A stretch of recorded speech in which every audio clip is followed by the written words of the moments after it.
has a ghost story that's been passed down through the generations. But what if those legends were true? My name is Miranda Young, and I'm the Ghost Biker.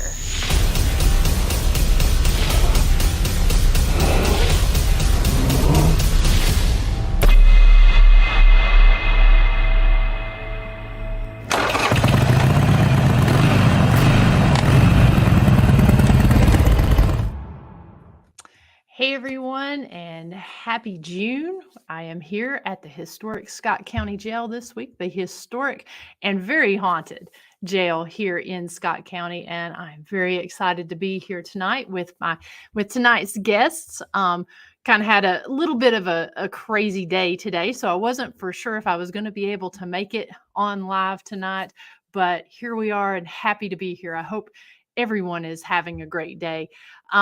If you have any questions for me or my guest tonight, please feel free to put them over here in the comments.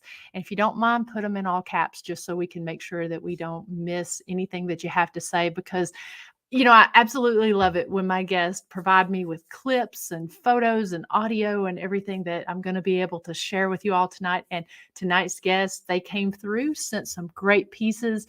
So we love it when we're able to put that. So I know once you see some of the evidence that we have on here and hear some of these stories, you're definitely going to want to ask some questions. So just want to say hello real quickly to a couple folks who are over here in the audience tonight. We've got Miss Nancy Weems. I hope you're having a great evening. My business partner, Miss Dr. Christy Sumner. Thank you so much for tuning in tonight. And we've got Miss Janet Alms all the way from Arizona. Thank you so much. And yes, you're very welcome. So I got to play EMS driver today with my business partner, Christy. We ended up had a little accident. She ended up tripping, falling, and we had to go over to Knoxville to the ER today. So I'm just very happy I was there. Very thankful that it was a sprain. So we did end up closing down today for very unexpected. But Chris is doing great, and thank you all so much for the messages and stuff that you've sent. We really do appreciate that. So couple really cool things. I want to go ahead and kind of pull up here on the screen. If you've been following the last little bit, we did introduce our newest venture here, our expansion, Historic Rugby After Dark. Very, very excited to bring this to you guys as some new tours, new paranormal investigations, new guided ghost hunts at the historic village of Rugby. And this past weekend, we had our very first official tour group, which was our lantern tours. We've got 2 of those tours currently. Right now, we're only offering 1. But out of the 2 tours, the first one is, excuse me, it's of downtown of the village. So we had our first sold out tour on Saturday night. The second one that we'll be announcing very, very soon is it's the upper northern end of town, which is the cemetery tour and Uffington House, the old Tabard Inn site.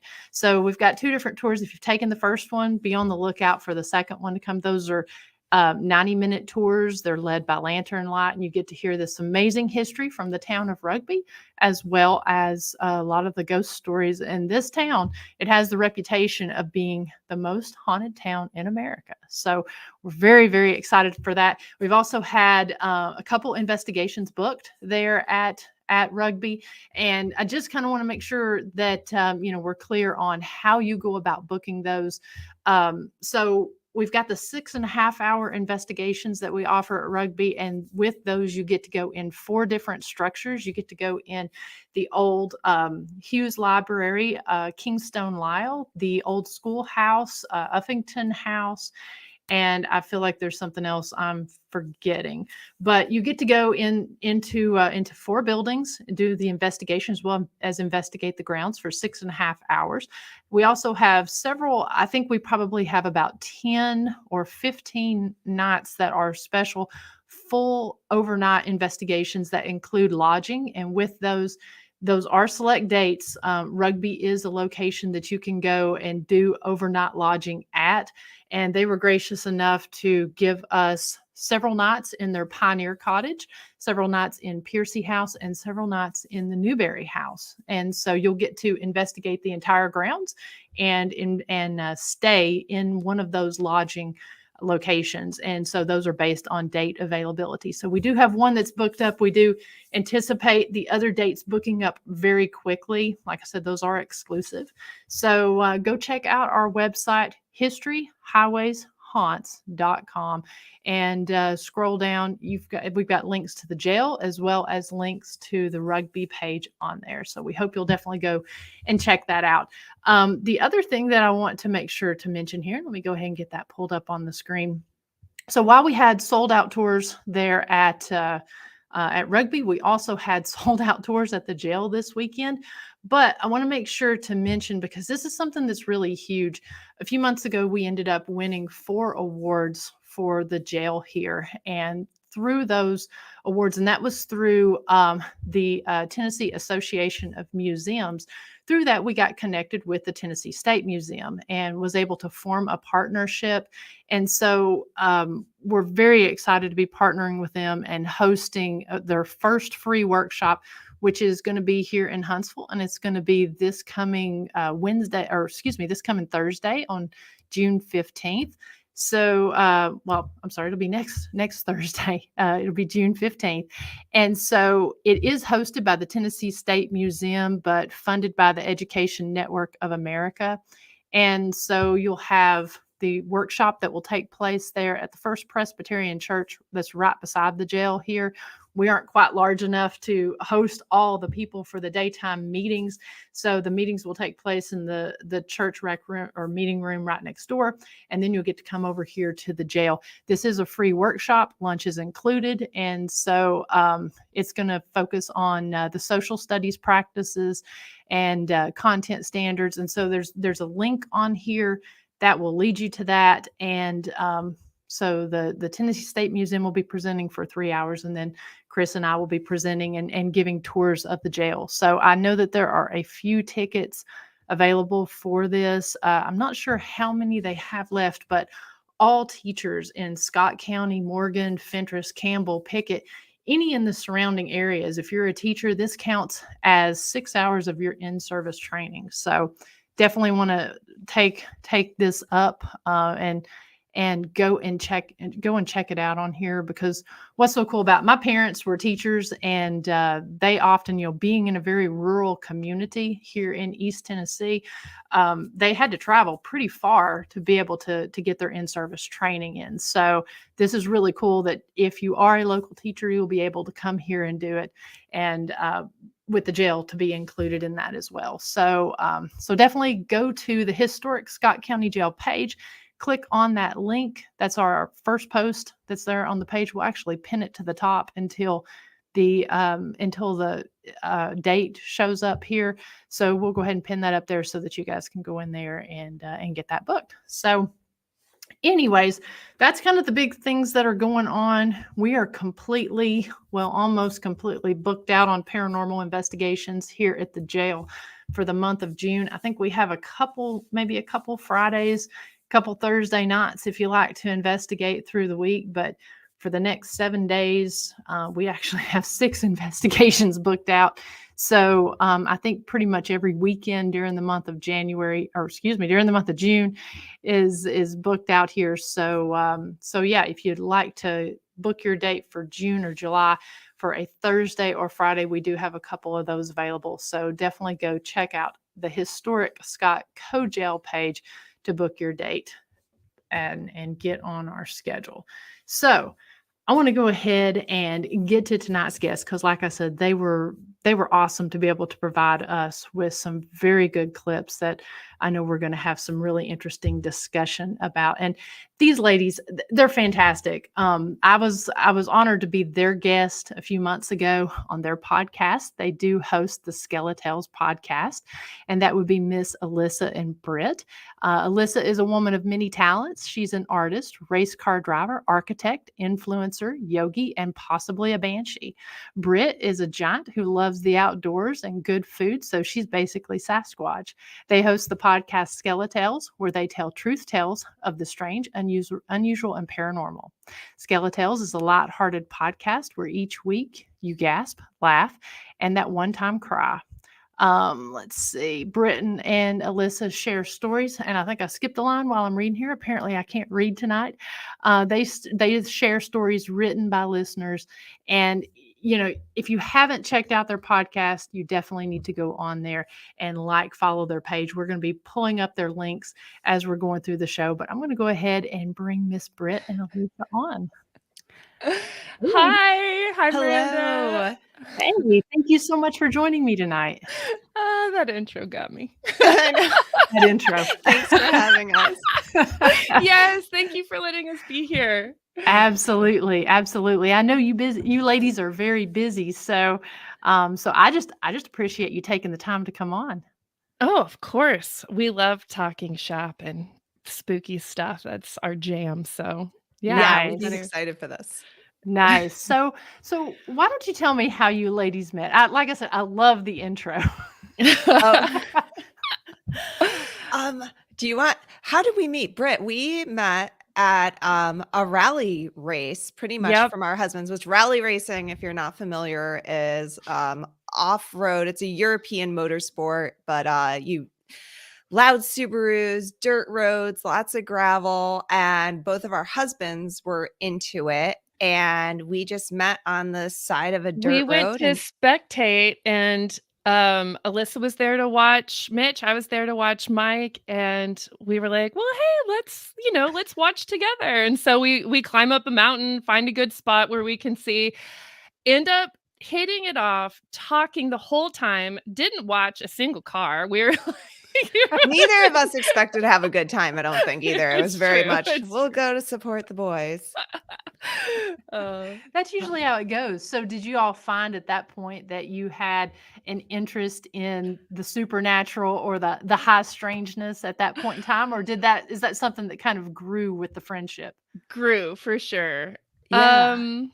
I don't think we never really talked about it, actually, because we became fast friends and we did everything together, our friend group, including going to like haunted houses for Halloween and stuff. And one of my memories is Britt like crying, screaming, being so freaked out, wanting to run out of this haunted house. Like I'm just sitting there laughing the whole time. And so like I kind of didn't even think that she was into anything spooky because she was such a scaredy cat. Like she's a 6'3", like my heart races cat. If there's a haunted house, or like it takes a lot for me to get to watch a scary movie even. But wow. I think that's the fascination of it, is it's like it does get your adrenaline going, and I don't know, I love it. She did make such a difference, you know. Sorry. Yeah. No, sorry. I was just going to say there's such a difference between that haunt side and I guess the real thing. Totally. Yeah. Jump scares, even if it's a little one on a TV show, if it's I'm like, it gets me every time. She did tell me to watch that movie, The Others, which if you haven't watched it, like I didn't know what to expect. And that thing scared the Jesus out of me. But I think it was not until we both lived in Denver at the time. That's where we met and became friends. And then she moved to Austin and I moved to Seattle. And I think it was just on a phone call afterwards. She had recommended or talked about some like true crime podcast that she'd been listening to.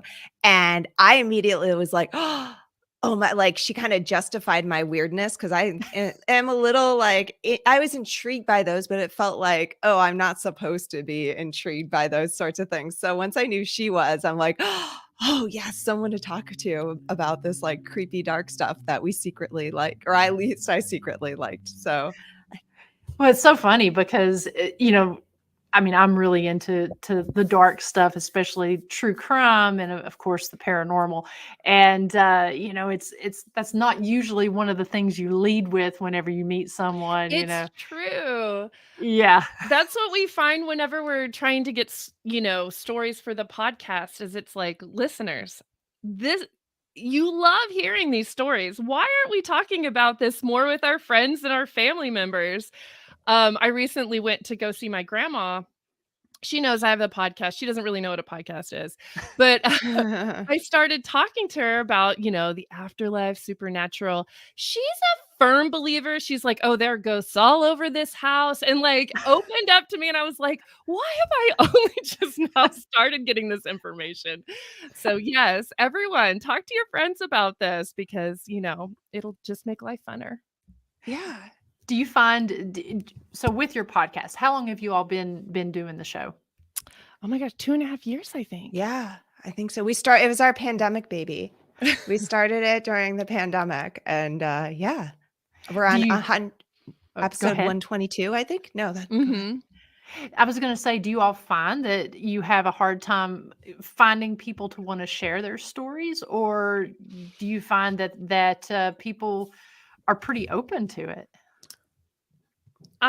Both. Yeah, both. There are some times where I'll get oh, I have a story. And then it's like, okay, well, I have to call them. And then eventually once they tell, I'm like, holy, wait, can I cuss on this show? I didn't Sure. Holy shit. And then other times it's like we have a few listeners who write in pretty regularly, and it's like they love it. They're any time a paranormal supernatural things happens, they like throw it on the, in the email, and they're like, which we adore and love. And so yeah, both ways. Yeah, I've had some people like it's gotten a little tricky sometimes too, because I've had people tell me stories. I have to use like a pseudonym, but like, and then I have to remember that they didn't want me to say anything. And they're very, like they're like, this secretive happened and I don't want anybody to know because I don't want Uh-huh. I don't want anyone to know. I don't want anyone to think I'm crazy or whatever. But then at the same time, like I've been in a situation where I've just met somebody, we're out to dinner for something. They tell me something, like one guy had a near-death experience and I was like, did you see Jesus? And he's like, whoa. So I guess I'm not very shy about like getting the scoop. Like I'm pretty direct. And if they don't have a story, they don't have a story. And if they do, they do. So I'm always like, but it's just a great conversation starter, I think. It is. And I find the more people I meet, when I get to talking to them, I'm sitting there thinking, ooh, you would be a great guest to come on the show. And then it's like, I take for granted the fact that, because I've been doing the podcast for 2 years, but investigating and having my show for 6, I find that people like maybe they're uncomfortable going on and talking, but I take it for granted that I've done it. And it's like, oh, it's easy. Come on, tell me your story. Yeah. We're still kind of in that, we haven't been interviewed a whole ton, even though we do the podcast weekly. We're on the mic. Like it is a little different though when you're being interviewed. Yeah, the tables are turned. You make me feel instantly comfortable though, Miranda. So this is great. Can I respond to somebody who wrote a comment? So Yes. D Hoot, the Night Owl podcast is one of my favorite podcasts, and we interviewed Sarah from the Night Owl podcast in the episode before last. So you should absolutely check it out. Can I tell one of Sarah's stories right now? Please. So Sarah from the Night Owl podcast is a medium. And the way the Night Owl podcast works is they will investigate haunted places. The host, Stephen Ballou, will research, the history. He'll interview all of the people at the place, talk about their hauntings. And then they'll bring in the medium, Sarah. And Sarah knows nothing. She doesn't know anything about the location, what's been going on. And 100% of the time she walks in and she'll be like, oh, there's a girl in the corner. Wait, what's your name? It's Elizabeth. She likes to pull hair. And that without fail, she will like pinpoint spirits who are in a building. So she tells us a story during our interview about when she was going to her 9-to-5 job, and she goes in one morning and the security guard pulls her aside and he's like, can I ask you a quick question? And she's like, sure. He pulls up the security feed from the day before, and it shows her getting into the elevator and talking to nobody. And then it shows her and shows one of the elevator buttons light up. Nobody touched it. And he goes, what are you doing? And she was like, Oh my God. She didn't realize that every morning when she got in the elevator, I don't remember who's it, Sam or whatever, would meet her in the elevator, same time every morning. They'd ride the elevator up together, just little short talk. How's your day? Good weather, whatever. And then he'd get off, she'd get off. She had no idea until that security guard showed her the footage that she was talking to a spirit. And And he would press the button. He would be the one who always pressed the button would for the light up with elevator. nobody touching it. So the security guard was seeing like clearly something supernatural is happening here. And Wow. her abilities are off the chart. We've interviewed a few mediums now for the show, and she's incredible. I recommend that Wow. podcast also. I'll have to definitely check that out and look into her because she sounds like a fascinating lady. Oh, Yeah. she is. Yeah, Ah, she does weekly. We have yet to join, but she'll do weekly Zoom calls where anybody and everybody can just kind of like come in and talk shop, I guess. But oh. yeah, she's cool. Yeah, and she says, "Don't be shy. Just like she knows it might be intimidating, but join on in."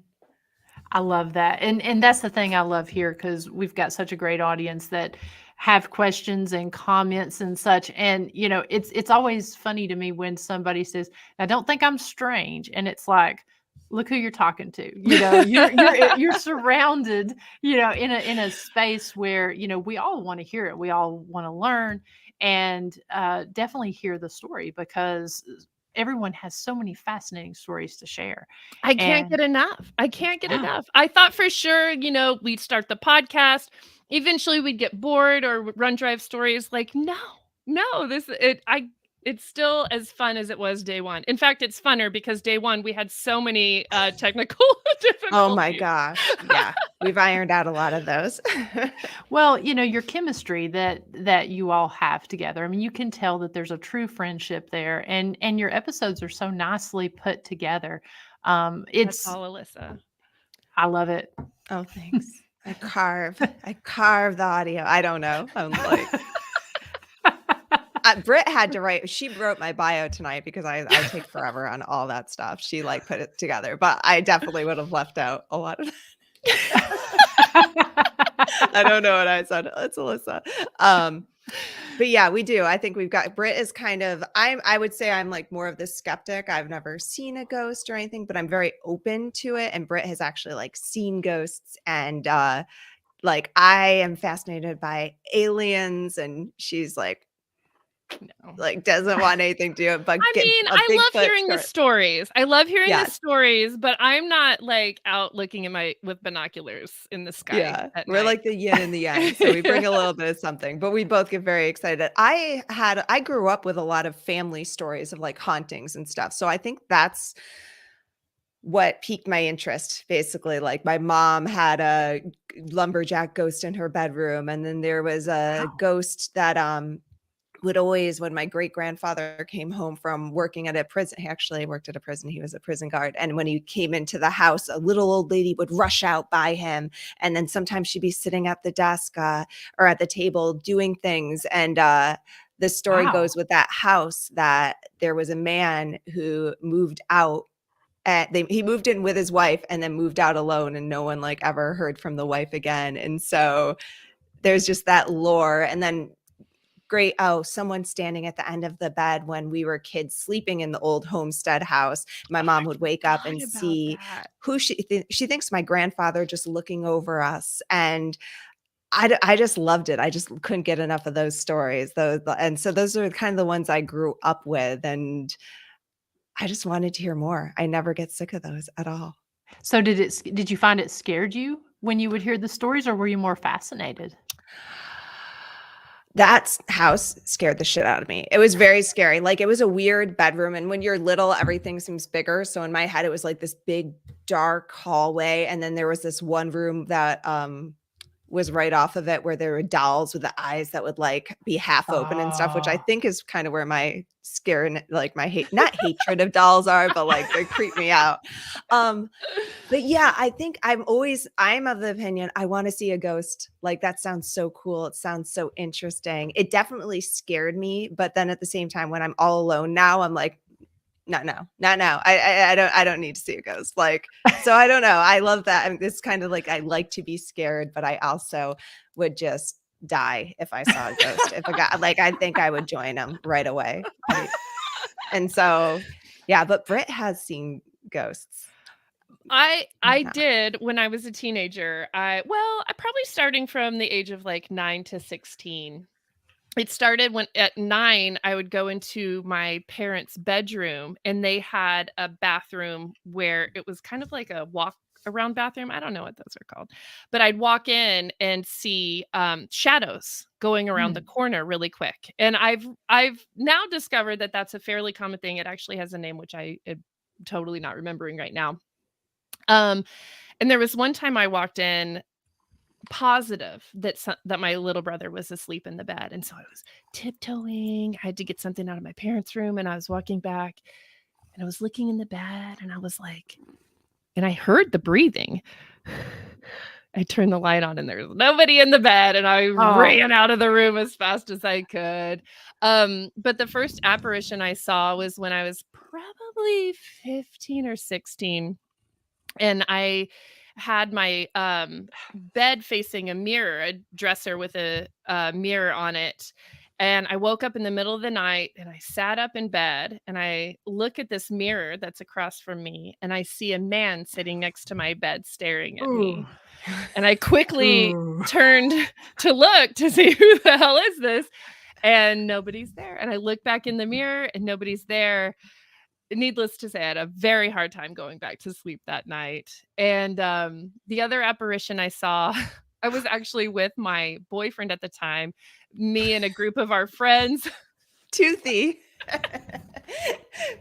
Sorry, he had big. I didn't know him. That was his pseudonym. I guess it's Toothy. He had real big front teeth, and every time we kissed, they'd clank together. His teeth were so big. So I'm sitting on the couch with Toothy, and it's dark. We're playing with some friends also in the house. We were playing hide and go seek in the dark, but it was really just an excuse to like cuddle with our boyfriends or whatever. And I see an apparition, and it's oh my god, your cat. I know.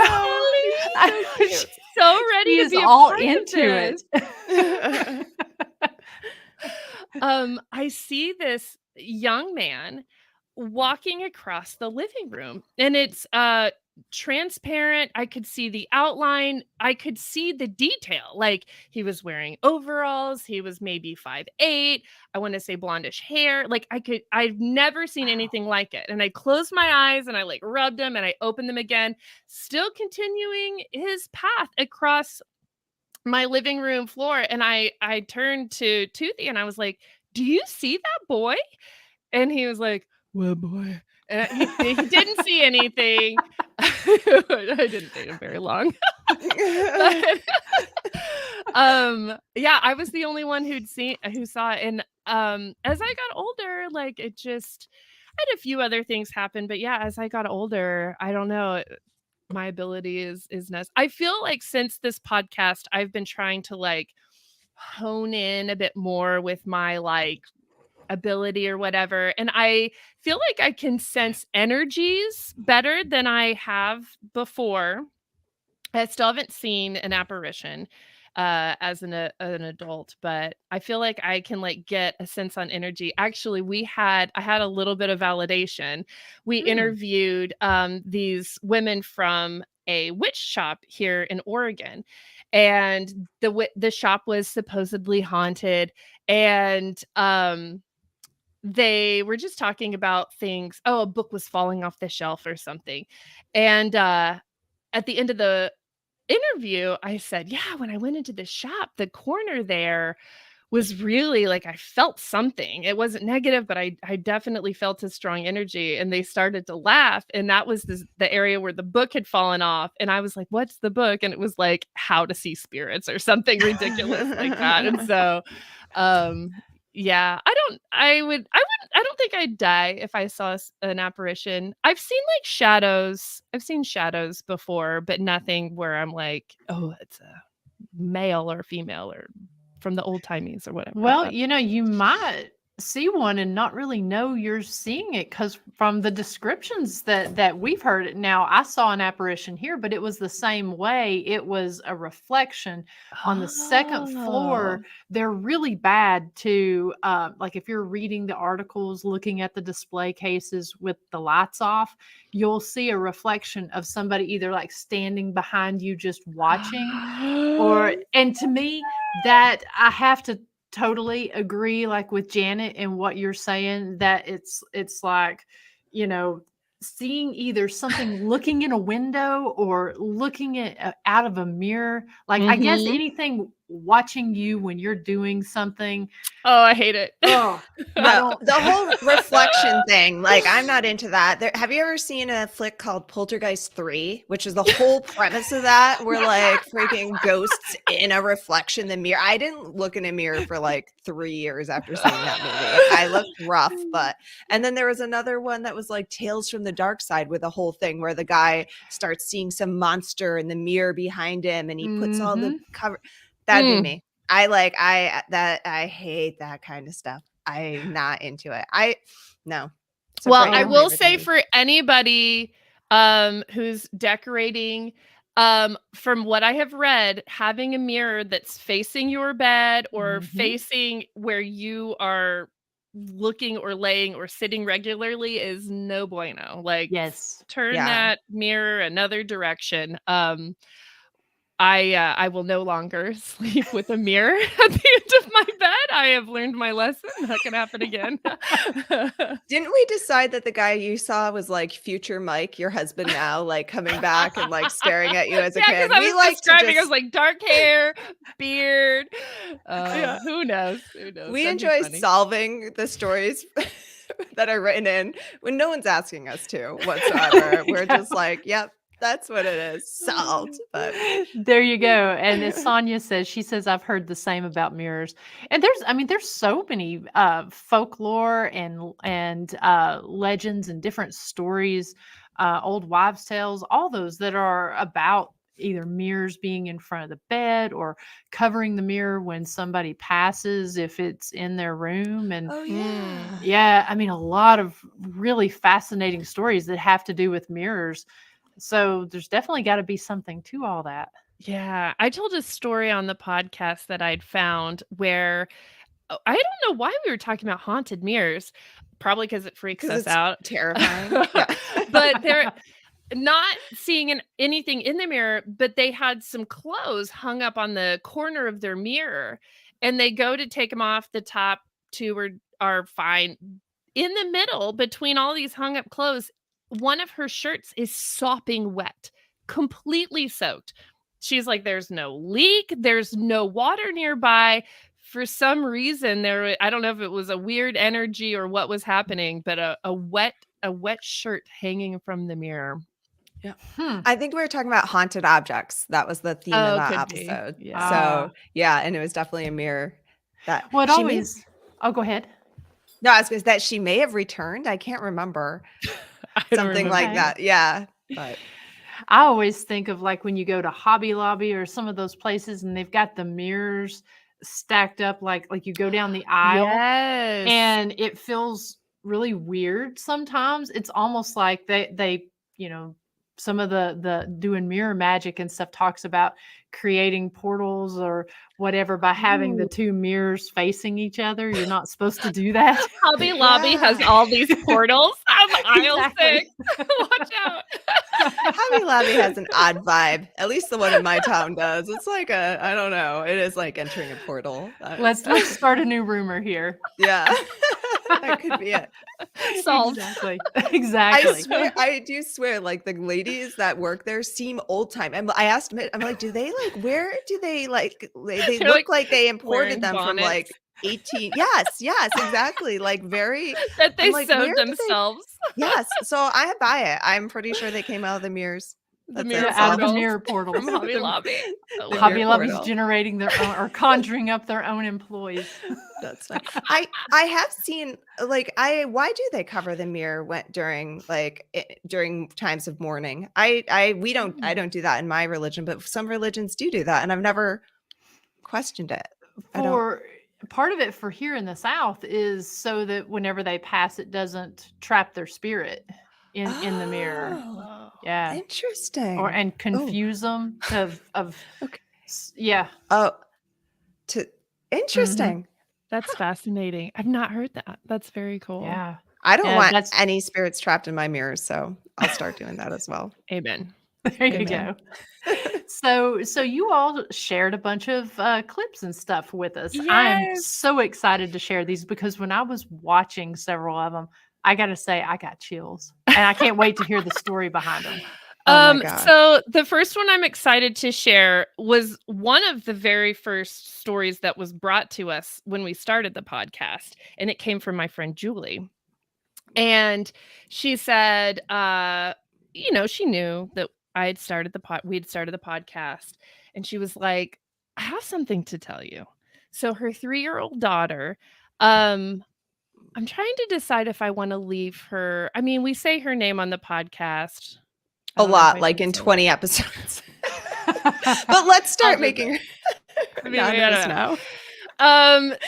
Her daughter Elise had been playing with an imaginary friend, which didn't seem like Elise is a very imaginative child. So it didn't seem odd that she's having a tea party with her imaginary friend.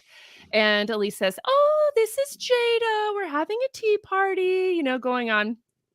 And Julie, being the type of friend that she is with mine, searches Jada and the neighborhood that we lived in that I lived in at the time. And that's it. Just Jada, this neighborhood, maybe Texas, I don't know. And then clicks enter. The very first search that pops up is a little 12-year-old girl who'd passed away, I want to say at that time, maybe 5 to 10 years ago. I can't even remember the date now. As she's looking at her phone, Elise walks around, looks over her mom's shoulder and says, Jada! Now, Elise is 3. She cannot read. She doesn't know it's an obituary, but Julie was like, holy shit. So she tells me this story. I bring it to the podcast, and I had tried to find out, how did Jada die? She was so young. It's not normal to see little kids' obituaries. I couldn't find anything. So Alissa was like, I gotcha. And within, I think, same night, same day or whatever, she is able to find some obscure article about a car accident. Do I want to say it? She finds out how she dies. It was a car accident. Her mom had been driving. They were hit with a semi less than a mile from Julie's house. So I told Julie this information, and a few weeks later, she sends me this video, which I sent to you. I did blur out Elisa's face just for privacy purposes, but I think Julie would probably be fine if I showed hers. Maybe she'll hate me. I don't know. Let me, give me 1 second here. I was trying to remember how I pulled that up a second ago. I also sent you a ton of stuff, so you'll probably have to weed through some things. I've got it labeled. Well, let me make sure.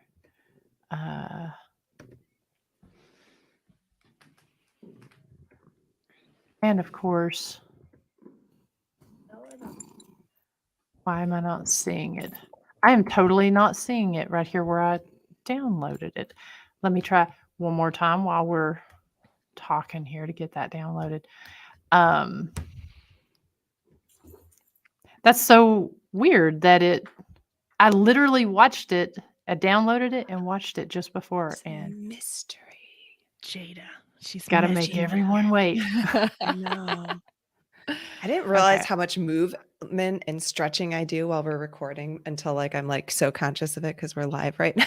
I'm like, I'll try showing it this way. I am seeing some comments pop up, and y'all just need to be sending us some messages. I want to hear these stories. Oh my gosh. There's one. Oh, there's one about a mother-in-law, a haunted school. Y'all, yes, we want to hear your story.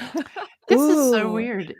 It will not let me download. So what I'm going to do is I'm just going to play it through here. Hopefully, Do you want me to try to see if I can try to share the screen, my screen again? it's going to allow me to share the screen. Okay. For some reason I had it downloaded and it's not allowing me. I'm going to blame the ghost. Oh yeah, absolutely. Is Every that time how we have a Dr. technical Sumner difficulty, yeah. That's how injured she her fell. ankle? Did she It get is. pushed? Is it? That's what we'll say. Okay, I believe it. That was my first thought. I'm like, ooh, someone's All right. playing some pranks on her. All right, let's see if this will play. Okay, Britt. Holy shit. Elise was just talking about Jada. Can I tell her about it? And she said, I miss Jada. I haven't seen her in a while. Or not, something like that. But then I'm doing a video for Britt. But then, what did you just say? What happened to Jada's car? Okay, she doesn't want to tell you. She's a little embarrassed. But she said that Jada was missing the whole top of her car when it was Christmas time at her house. And her mom said, oh no, right? Is that right? You're a little embarrassed? Uh-huh. And then I showed her the picture, right? I looked up that obituary again and I showed her the picture. And who did you say that was? I said, I'm going to show you this picture. And who's this? It was Jada. It was Jada. And so if you ever need any more proof, what did you say about her car? Her car just broke. She fell down in the car and she broke a hole. She broke a hole. And when did that happen? I don't know. Do you remember when you said it was? When that Christmas time at her house. Yeah. And so I looked it up and it was January 3rd. But have you seen her in a while? I still play with her. I miss her. You still play with her, but you miss her? I both over that time. Yeah. But holy crap. Okay. I was debating for a little while, but she popped off with this today. And holy. Anyway, I had to tell you like immediately because I was just like, wow. Okay, bye. So, after that video, Elise continues to see Jada around the house. Sometimes she even sees her around their house, which is near a park. She'll see Jada have tea parties. Jada loves to hang out in this particular chair that happens to be in the corner of the room. Her brother had gone to go sit in this chair. She screams, "No, Jada's there!" And so eventually I get the guts. Also, friend Julie, we both get the guts to do a Ouija session in Julie's house. Now, I should preface this by saying I'd only done the Ouija board once before, and it was with Alissa. And we, I want to say it was a full hour that Alissa and I were doing it before we started getting solid answers. Like, it would be like, oh, it's going to a E and a U and 7. Like, none of it made sense when I was doing it with Alissa until the end. And then I'll tell you about that later. But, so this is my only experience with the Ouija. And so I get there and I'm like, okay, we'll be here a couple hours. We get the board set up. I do the whole thing of saying, we only invite good spirits. If Jada's here, we'd like you to come be with us, all of these things. We get on it was me and Julie and our friend Heather. We get on, we put our fingertips on the planchette. That thing is flying around the board. I'm like, okay, I got goosebumps. And I'm like, who is here with us? Will you spell your name for us? J. And I was like, oh my God, Jada, are you here? Yes. And we were like, it was insane, you guys. Like, we were asking questions. We were like, are you happy? Do you like Elise? And she spelled C-U-T-E, cute, for Elise. Like, she was spelling out full words. It was ridiculous. I mean, I imagine that's how normal Ouija sessions are supposed to go, but it was insane. Like, she was clearly present in the moment. And so I was asking, sorry, I'm trying to remember what all the questions we asked. Oh, she talked about her baby brother and how she likes to play ball with her baby brother. But then we researched and she doesn't have a baby brother, but she has an older sister who has a young son. And so Alissa and I were thinking, I wonder if she goes to see her sister and is playing with this young little baby boy that her sister now has. And one of the questions we asked is there anything that we can help you with? Yes. What do you need help with? MOM. And we're like, oh shit. Are you worried about your mom? Yes. And so Julie was like, I'll help with your mom. I don't know. One, and so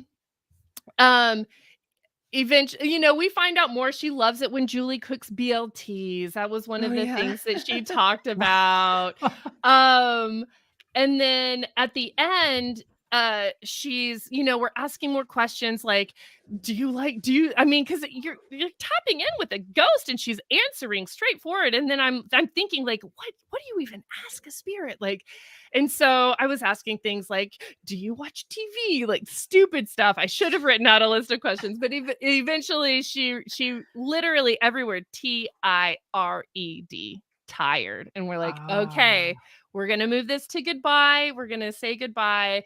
And I told her at the end, and I said, Jada, I just want you to be at peace. If you need to move on, you have our permission to move on.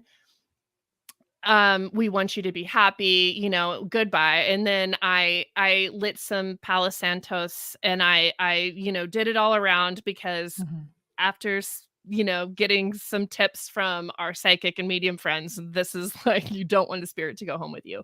Yeah. And fascinatingly enough, after that Ouija session, Elise has not seen Jada again.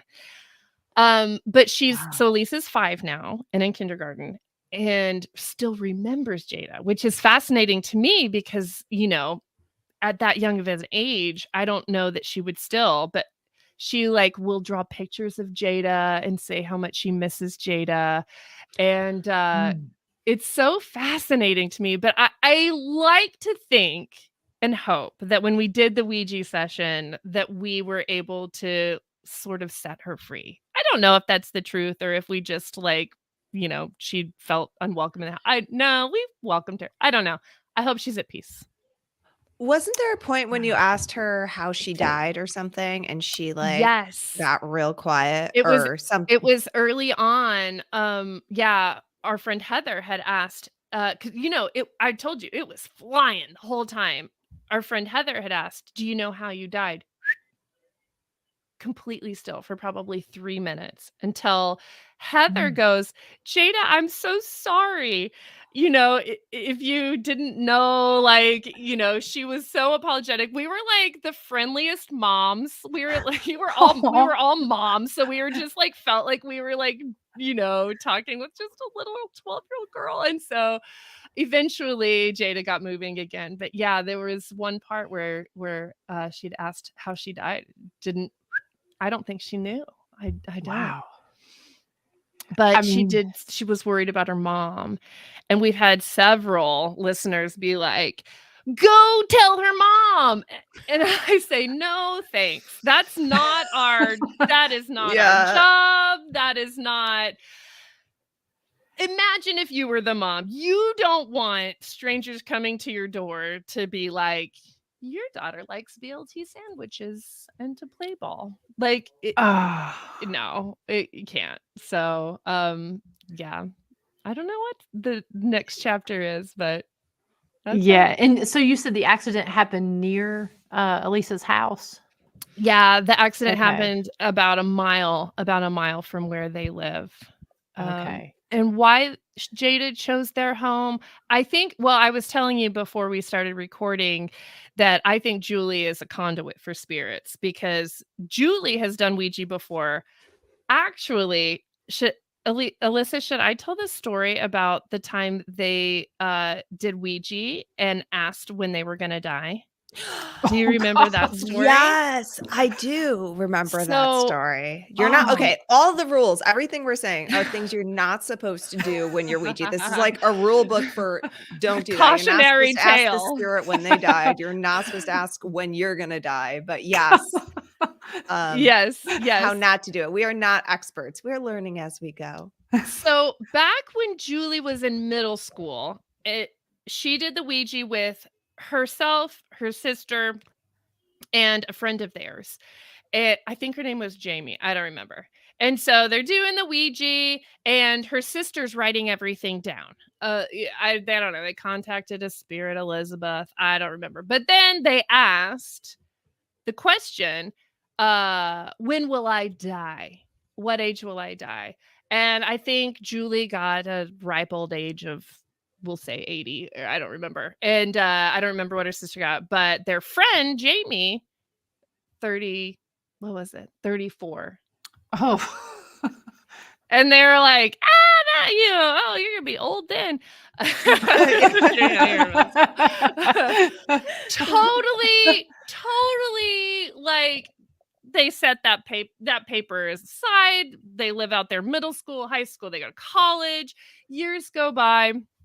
Well, Julie's sister calls Julie and is like, holy shit. I found, when cleaning out our parents' attic, I found this piece of paper from when we did Ouija.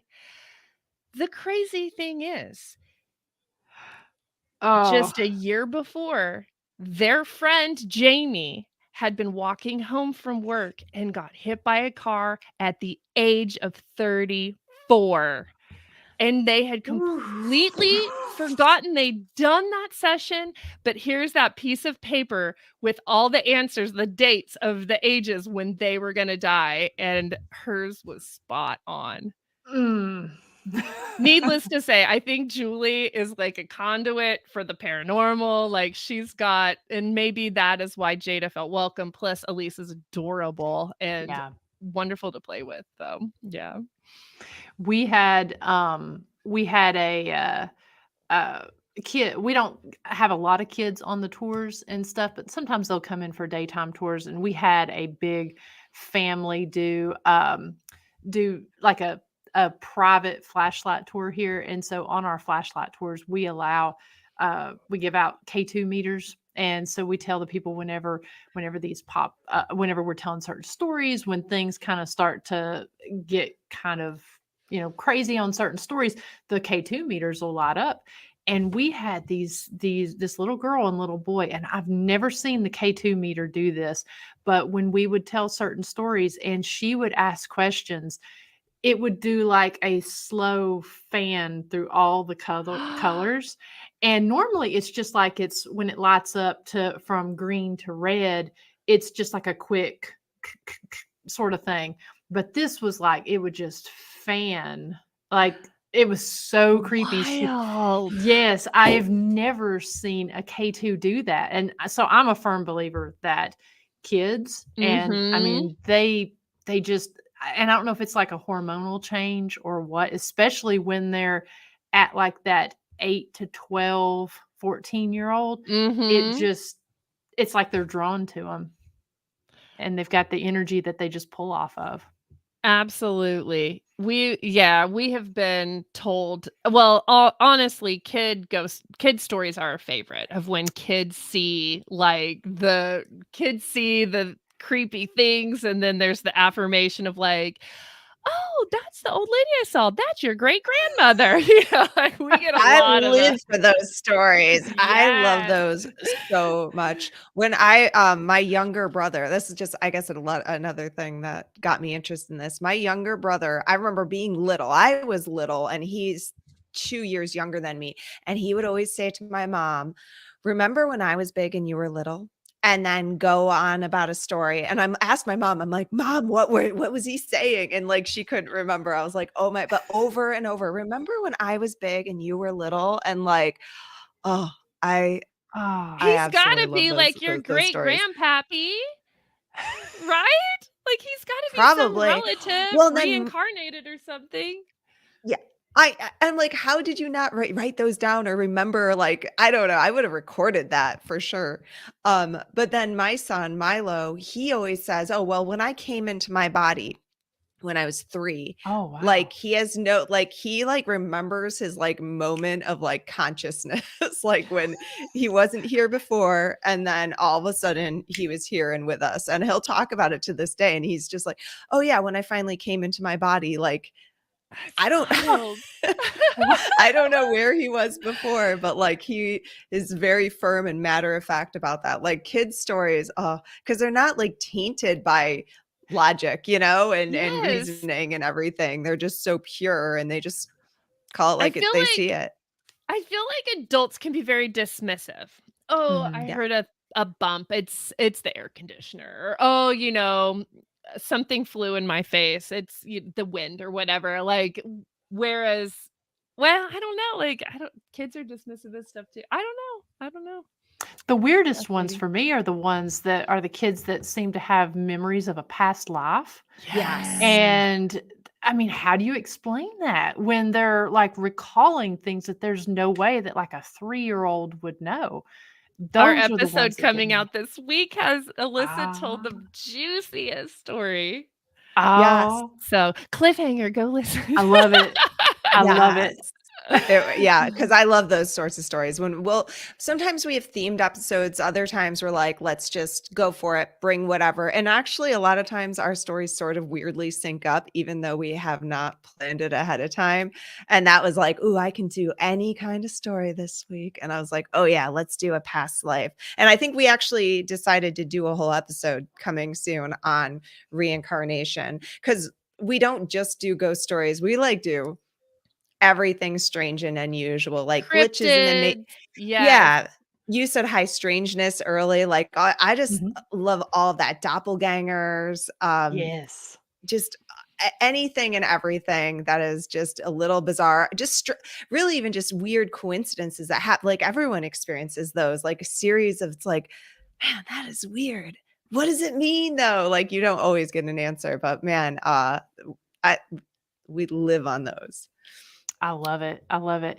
And so the best place, before we get into some more clips, the best place for people to go and watch and listen to the past episodes would be where?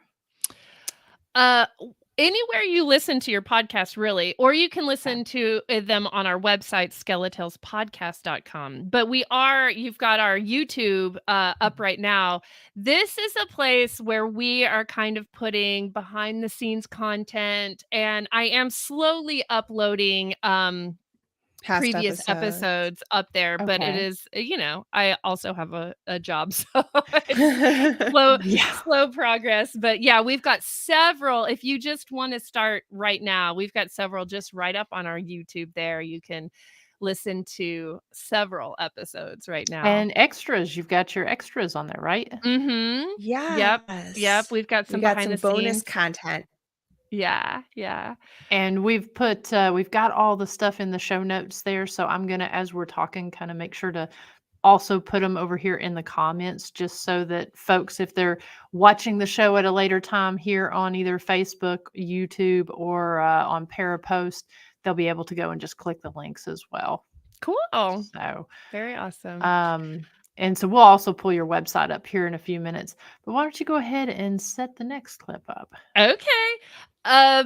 So I should preface this that I am not a paranormal investigator. We started the podcast and then paranormal shit just seems to happen. Well, even EVP too. We were like, what does that mean? We we are so novice. We are very and you said fascinated. K2 meter, and I'm like, I know. I know. What I'm a like, K2 is that the thing meter you plug is. into the wall? But is it the with, green like, light or is it the thingy? And so It's I'm the glad that thingy. yeah. We really We have learn no a lot. business hosting this podcast, but we have a lot of fun doing it. We do.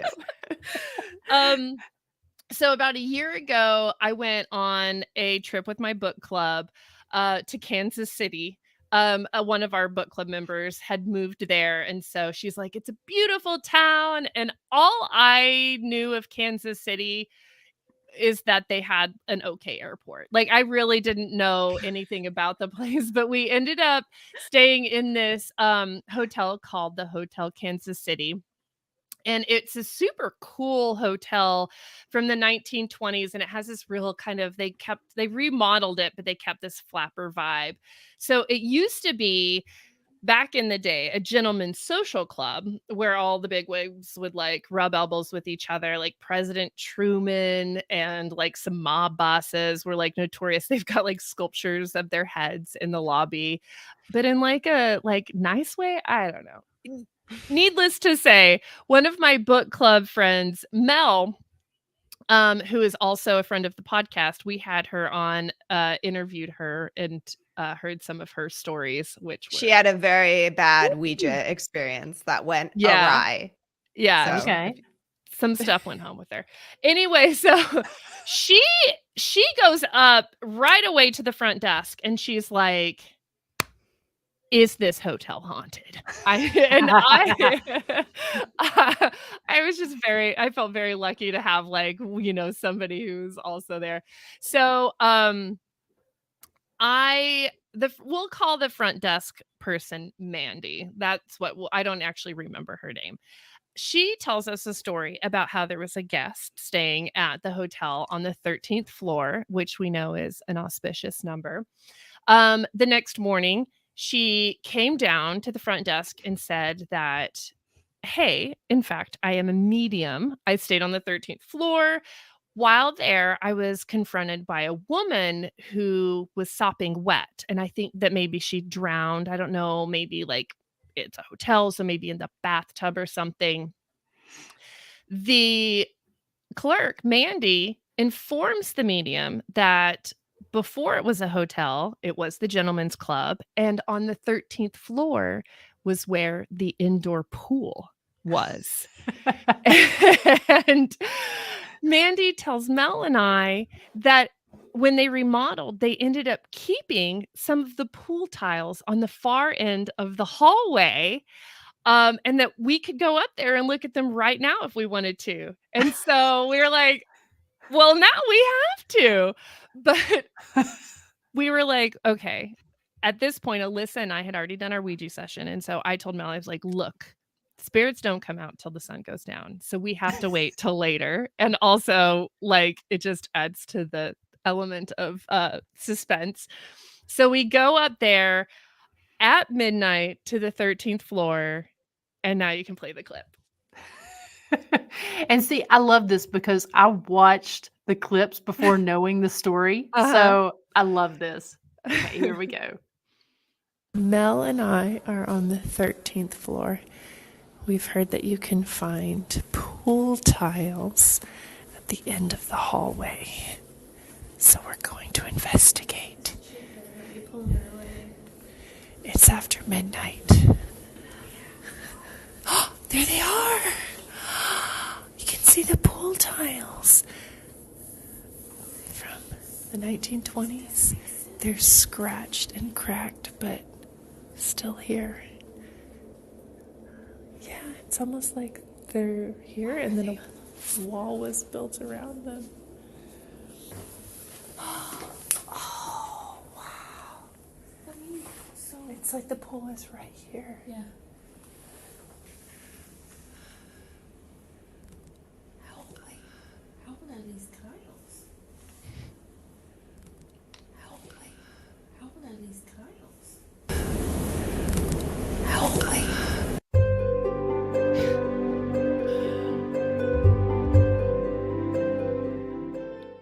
So, dude, that is like still like, because I edit super late at night and that creeped me the fuck out. That is for sure one of the clearest, creepiest EVPs I have heard through all the people who have come on and everything.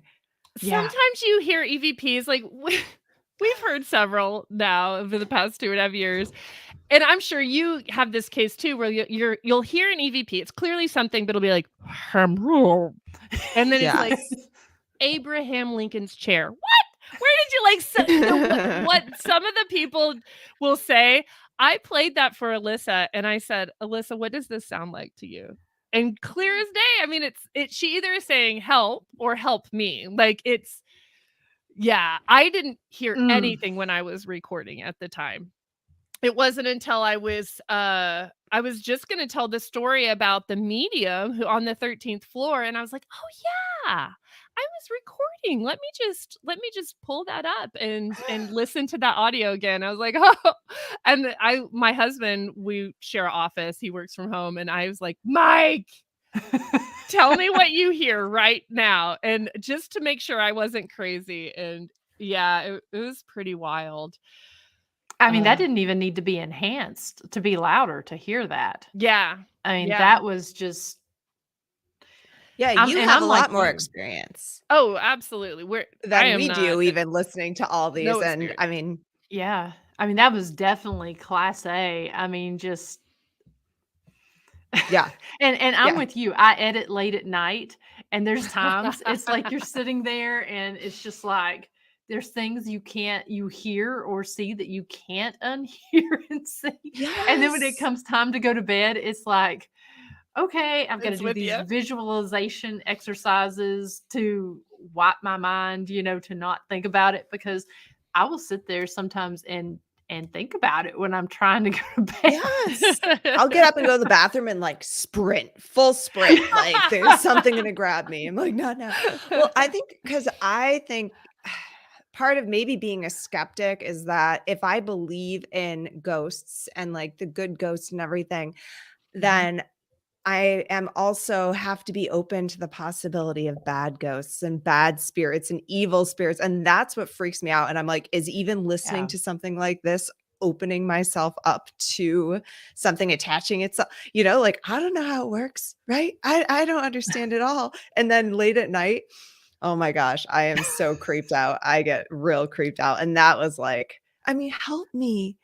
It's not it's not like you're doing great, Britt. I know. It's like, like, love you. Yeah. Oh, I'm LOL. so happy. That's like not. Like, And what? it's so How do I dark. help you? I don't know. And you can hear the emotion in the voice. I mean, it's Yeah. not just like a help me whisper, but I mean, you can literally hear the emotion in the voice. I mean, I love captures like that where it's not only, I mean, that's such a unique thing anyways, to have that tile and to have that backstory, but then to also have a intelligent response that goes along with the story and what happened. I mean, that's cool. It is cool. I had like first listen, because I was with my friend Mel. Nobody else was in the hallway.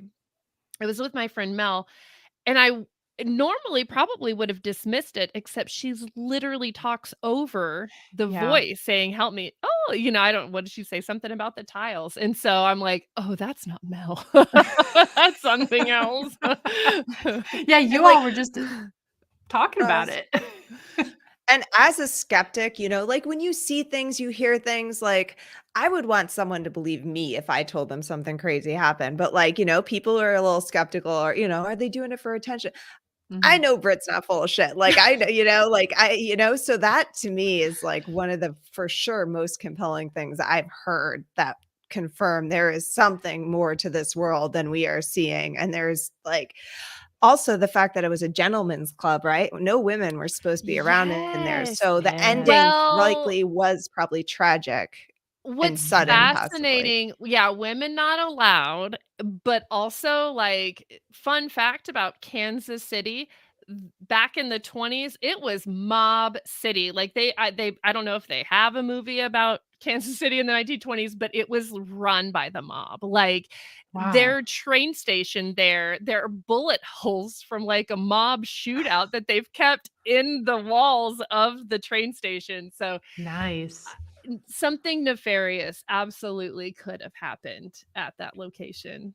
And she sounds young. I mean, it's kind of hard to tell, I guess, because it's kind of a whisper, but to me it sounds young. Maybe I'm just inflecting on it, but I agree with that.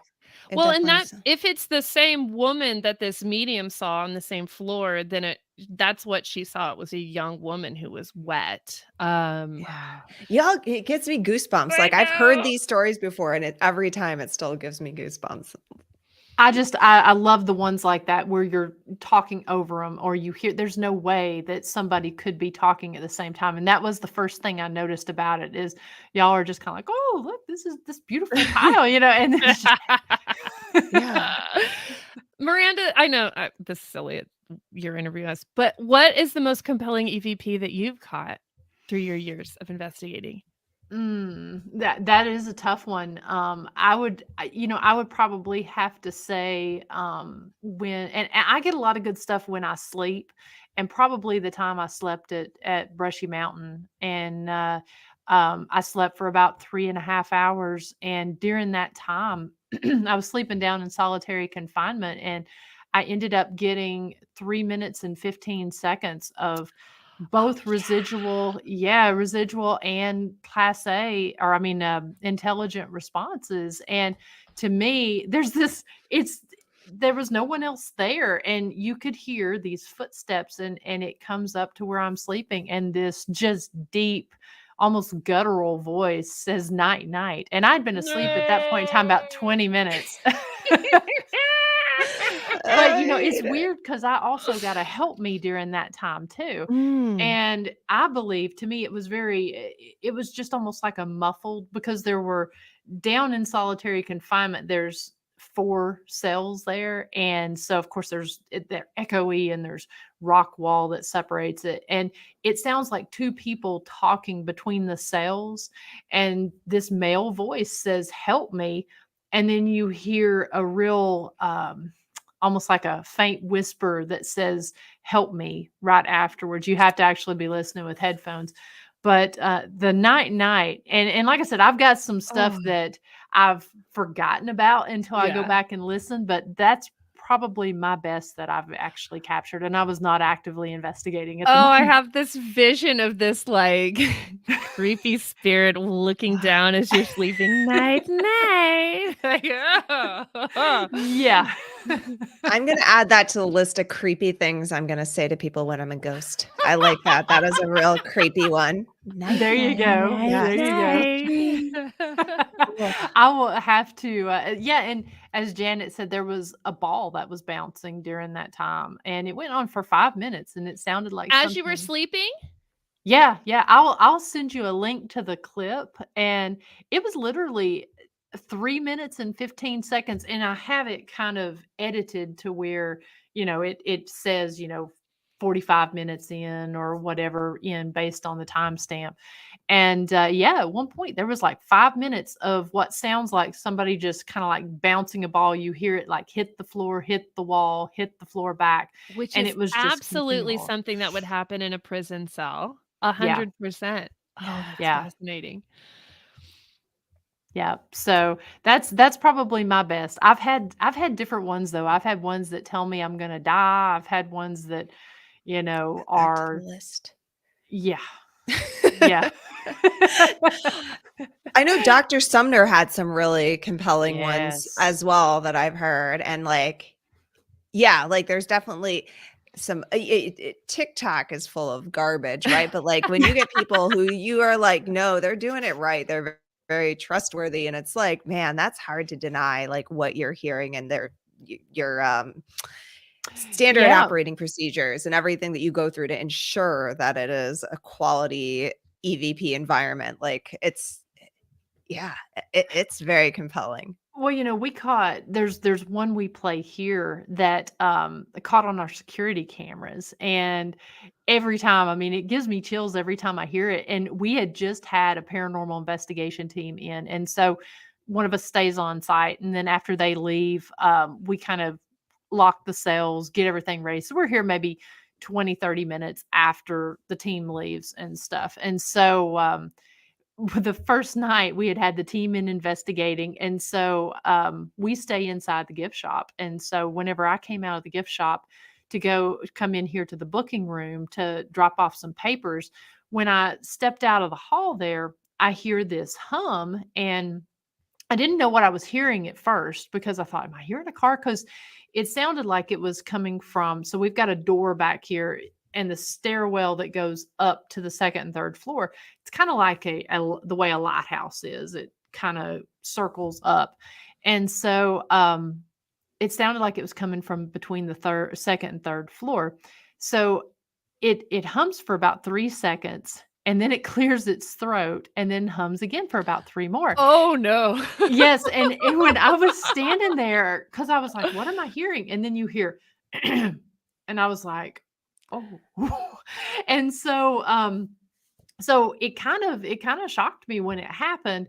So I came on in, I took care of what I was taking care of in here, and I was just in my mind, I was just like, wow, what did that team do? What did they stir up? And so I come on in, I get my stuff, and then as I'm leaving, I message Christy and I'm like, when you come in the next morning, check to see on the security cameras if we were able to capture that hum that took place. And so she knew the timestamp to look at and everything. Well, when she goes to pull the footage and look, you see me, so we didn't capture the hum because again, it was up between the second and third floor, and this was down on the first floor. But you see me come in and I'm clearly just kind of like, and I go over and I'm packing my stuff up, and we caught 2 voices, and one says, "There she is," and the other says, "Not so loud next time." And yes. No. And it's just one of those things where you're like, okay, the spirits that are in here, they are intelligent, they're aware, and they're clearly watching me. And so so it was really neat to to hear that happen, and Now to I be feel able to like I capture need to those look voices. behind you. Like, what are we going to be seeing there at the prison? It happens. It happens sometimes during the shows. We've had people see things over in the visitation room over there, and shadows over here. There was one night. Now, I didn't see it. I'm not sure if who was watching may have been a medium or if they were seeing something, but said they would see a person walk past me, behind me. Oh my God. And now there's a window in front. And of course, it's dark outside here. And so, when you got the light on, you're seeing what's reflecting back behind you. And so that particular night, I kept seeing something out of the front. So I never know. This is not a busy street. We're in the back of the square. So you typically don't have people driving by this late. And every now and then you'll catch something. And I'm like, am I seeing something like through the reflection that I'm not seeing in the computer? It's it's because like it turns into a mirror is what it does. Yes, it does. Into a mirror. Oh no. Do you ever just haul ass out of there at night sometimes? Just like get the creeps, get the chill, and you're like, I gotta get out. Done.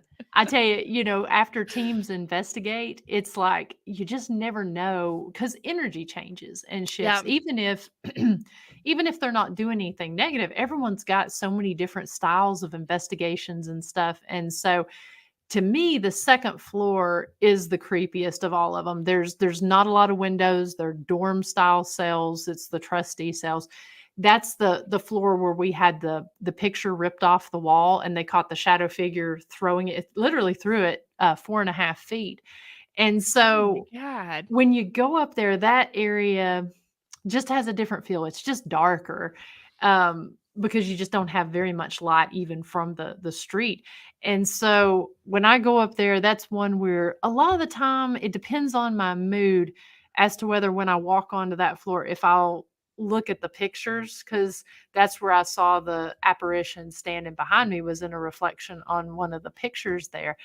And you just get this feeling. It's like, what did that team do? Because the energy they stirred up something. And some nights it is just insane. And there have been times where the teams will say, hey, we'll hang out while you lock up. We had so many weird things happen. We'll hang out while you lock up. And that's always cool and appreciated when they do that. Yeah. But they're like, we really stirred some shit up. See ya. Exactly. Good luck with that. We've even had the one time we even had the 911 operator across the street. So it's an active 911 building back there, dispatch.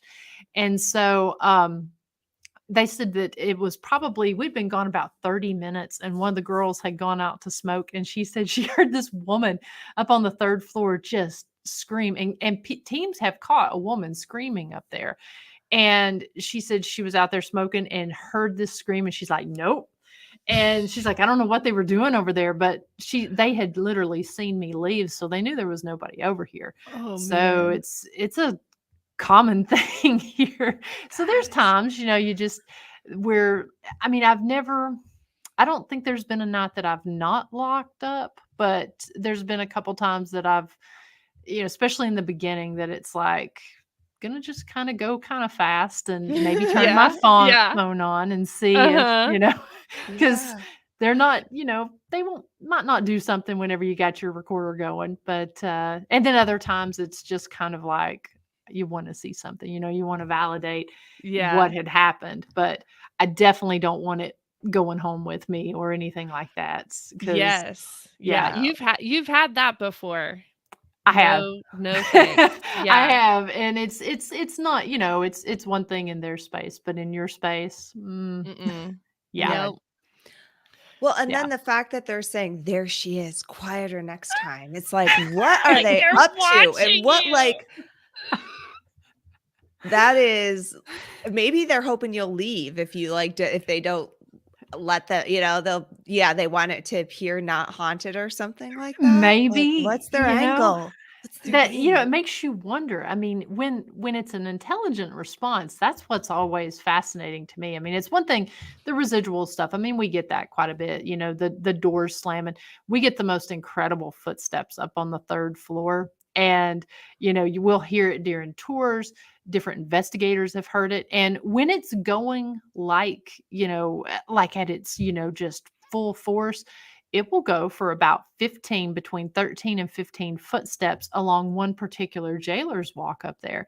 And so we do believe that is probably residual. Yeah. But, we do have where one time we were sitting in the hall, there was 5 of us, and we actually had 3 cameras sitting up, and we actually caught it on the cameras. We didn't catch a visual of it, but we caught audio in all 3 places. And you hear, it's almost like a T-junction right there. So we're sitting in this hall, and then you've got one jailer's walk on this side and one on the back side. And you hear it walk 15 footsteps up and then shuffles right when it gets to the intersection of the hallway, almost like when it's going around a corner and sort of looking. And so when you know that they're watching, and when you know that they're intelligent and have an opinion and have, can actually see what you're doing, it's a little, it's always, when you can't see something, it just kind of makes you a little bit uneasy, You are a braver soul than me. I couldn't do it. I couldn't do it. I've told you about, we've told you about the haunted houses. No, oh my God, Britt is such a baby. Y'all just need to plan a trip over here. And yes, we really do. Yes, I know. Stay at Rugby and investigate Rugby and investigate the jail. We'll show you a good time. Yeah. As long as I am surrounded by brave people, I can try. I'll do it. Okay. All right. I feel like I might be a ghost repeller. Maybe they're scared of me. I think that might be it. I might. No, like when we did Ouija, like you were very open. You even said verbally out loud, "I'm open." Well, yeah, because I was scared. You were a little hesitant saying it. I'm open, I think. Yes, I'm open. Well, yeah. Speaking of leaving residual energy after a session, when Britt and I went and did a Ouija session over at where I live in Seattle area, and Twin Peaks, the show, was filmed not far from me in North Bend. And my husband actually works on the site where the police station is. Like, that's his office, like, is the police station. The old mill is there. Like, it is like you can do the whole Twin Peaks tour. And so there were rumors that, not rumors, did Mitch, that's my husband, did he actually saw the orange orb? Yeah, there was like talk of he had seen it and then kept it to himself. And then they Yes. were having a work meeting or something, Or it was and, at like, lunch 2 or other something. people yeah, 2 other They're people like, were like, "Oh, yeah, that orange ball, orange I've orb." seen that orange orb. So, like, closing up at the end of the day, several people had seen this orange orb kind of like follow them down the hallway on the way out. And they're not brave. They're like, I'm out of here. Like, all of them hate closing up because it was so creepy. And so then also there was a crawl space under the building that they went down in, and there's just like a single like children's desk It's sitting in creepy. the Oh. corner of this like basement. So we heard this and we're like, we got to go. Let's do our Ouija session. Let's go do it. Like, and so we got access and we set up in this police station area. Well, from the show, it was the police station. And we started doing the Ouija. We probably did everything wrong. We brought a lot of safeguards, Oh, crystals, holy water, some all of it. garlic. Yeah, garlic. We weren't really sure what we were about to get into. And so nothing was happening. And then I swear the lights went down, the sun went down, and all of a sudden, showtime. Like, it was wild. But when was Eugene there when it was dark? Maybe it was just getting No, dark. Eugene Or was was there when we very first started, and Okay.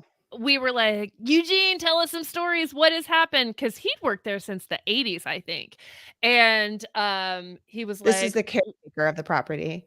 Okay. he's like, "Oh yeah, I've seen some stuff." But Didn't very tell like us. tight-lipped. Like, nothing like would not go into He was one of anything. those where it was like, you're just gonna pull it out, but nothing. Yeah. All we knew is that some strange stuff had happened around the property, but he gave us no real details. Yeah. So we start doing the Ouija, and almost immediately, once the sun goes down, it started giving us like, I think it was UJ9, UJ9. Like, we're like, what is this nonsense? A lot of gibberish and nonsense kind of. We were writing it down. We were trying to track it all. Later, I was like, oh shit, I think it was Eugene. What he was like, UJ9. It was trying to say Eugene. Ah. But we did this whole the whole Ouija session. We thought, we did feel like we connected to a spirit with the initials. I think we were AME. We were calling it Amy for a bit. And then it was going AO a lot. So I think those were maybe its initials or something. Yeah. And then we're like, did you live on the site? Because it used to be a town. Now it's just, there used to be a town called Snoqualmie Falls on the site. It was a whole lumber mill.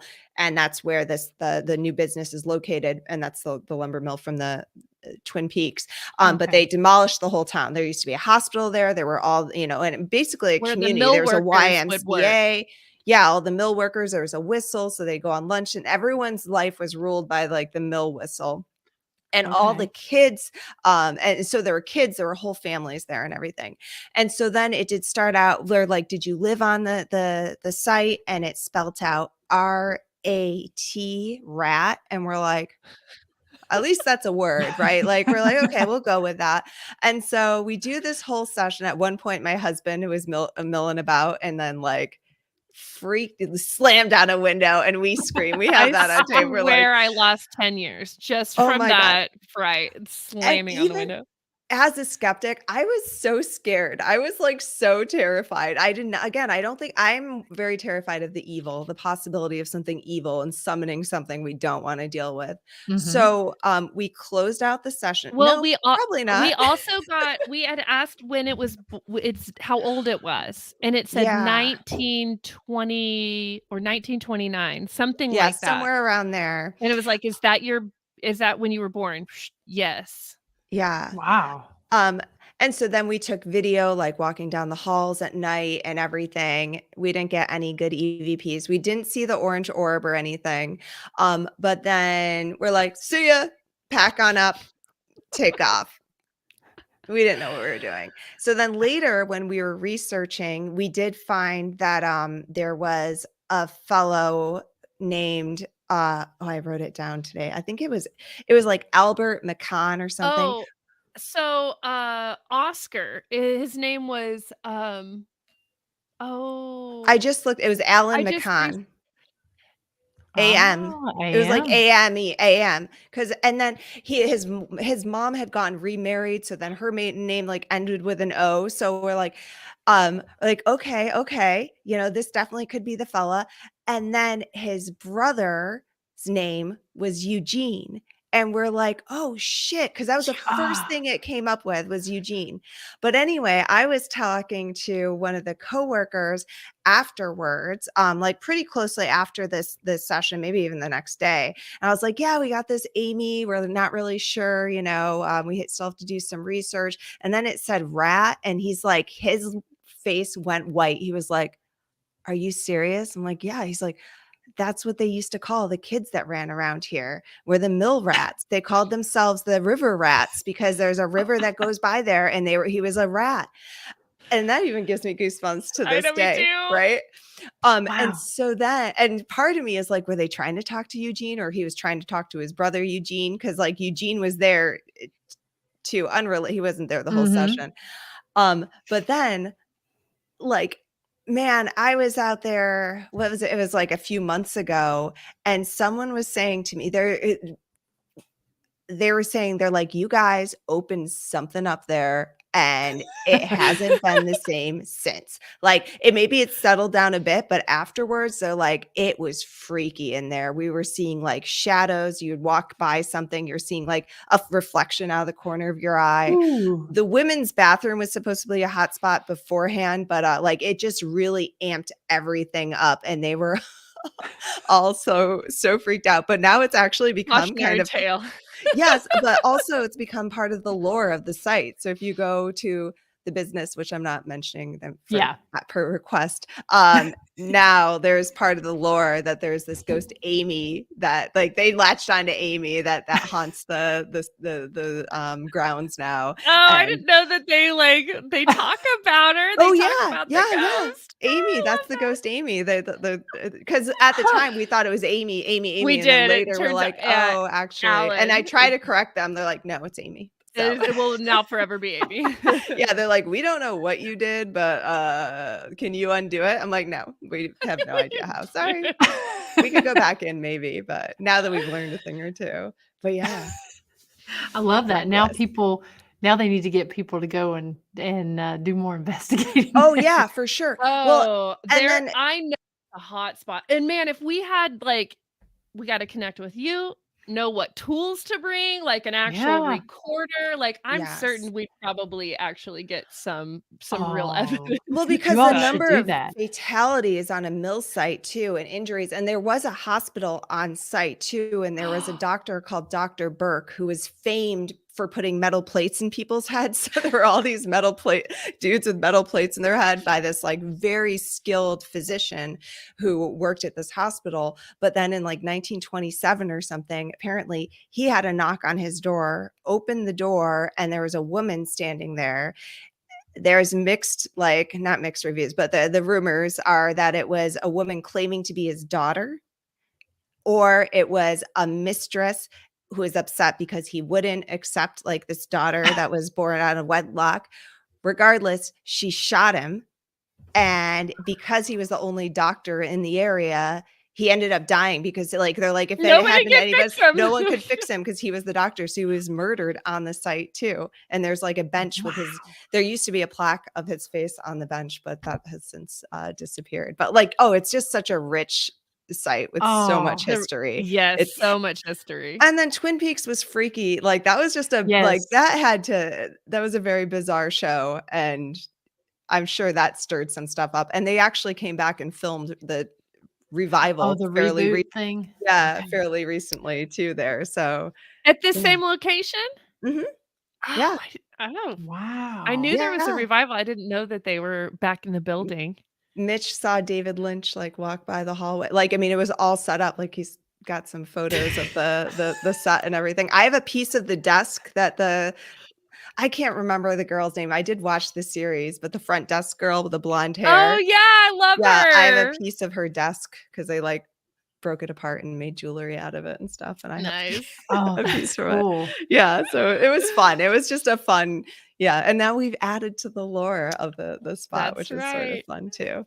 I hope that they told David Lynch about Amy. I hope No, that was they did. after. That was Oh, it we did it was? after Oh, he was dang. there.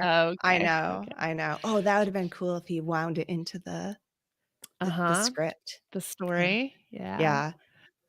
I like that. I always thought that show was so freaky when I was younger because I think what did it come out like late 80s, early 90s? Yeah, that Was it? seems Yeah, about something early around 90s, there. I think. Yeah. Yeah. I didn't And watch it until we moved out here because I knew about, and then now it's like, but it was still freaky yeah. as an adult watching it. It's a It was very timeless creepy. cult classic. Yes. Yeah. Oh, yeah. Yes. But you can see Rana's Bridge. Like, I mean, it's all around here. Mitch just had a friend in Oh. town. They went and got cherry pie and coffee at Tweed's cafe, which in the show, I don't remember the name of it, but the cafe in the show, and then the Overlook Hotel is a Yes. Salish Lodge, and there's water. I mean, it's all very close. Mitch calls them peekers when they come by. They're the peekers that go on the tour. And they have a truck that I think Britt and I posed in front of the truck that had the Twin Peaks. It They says did it up Twin like the Peaks on it. sheriff's truck and stuff. Yeah.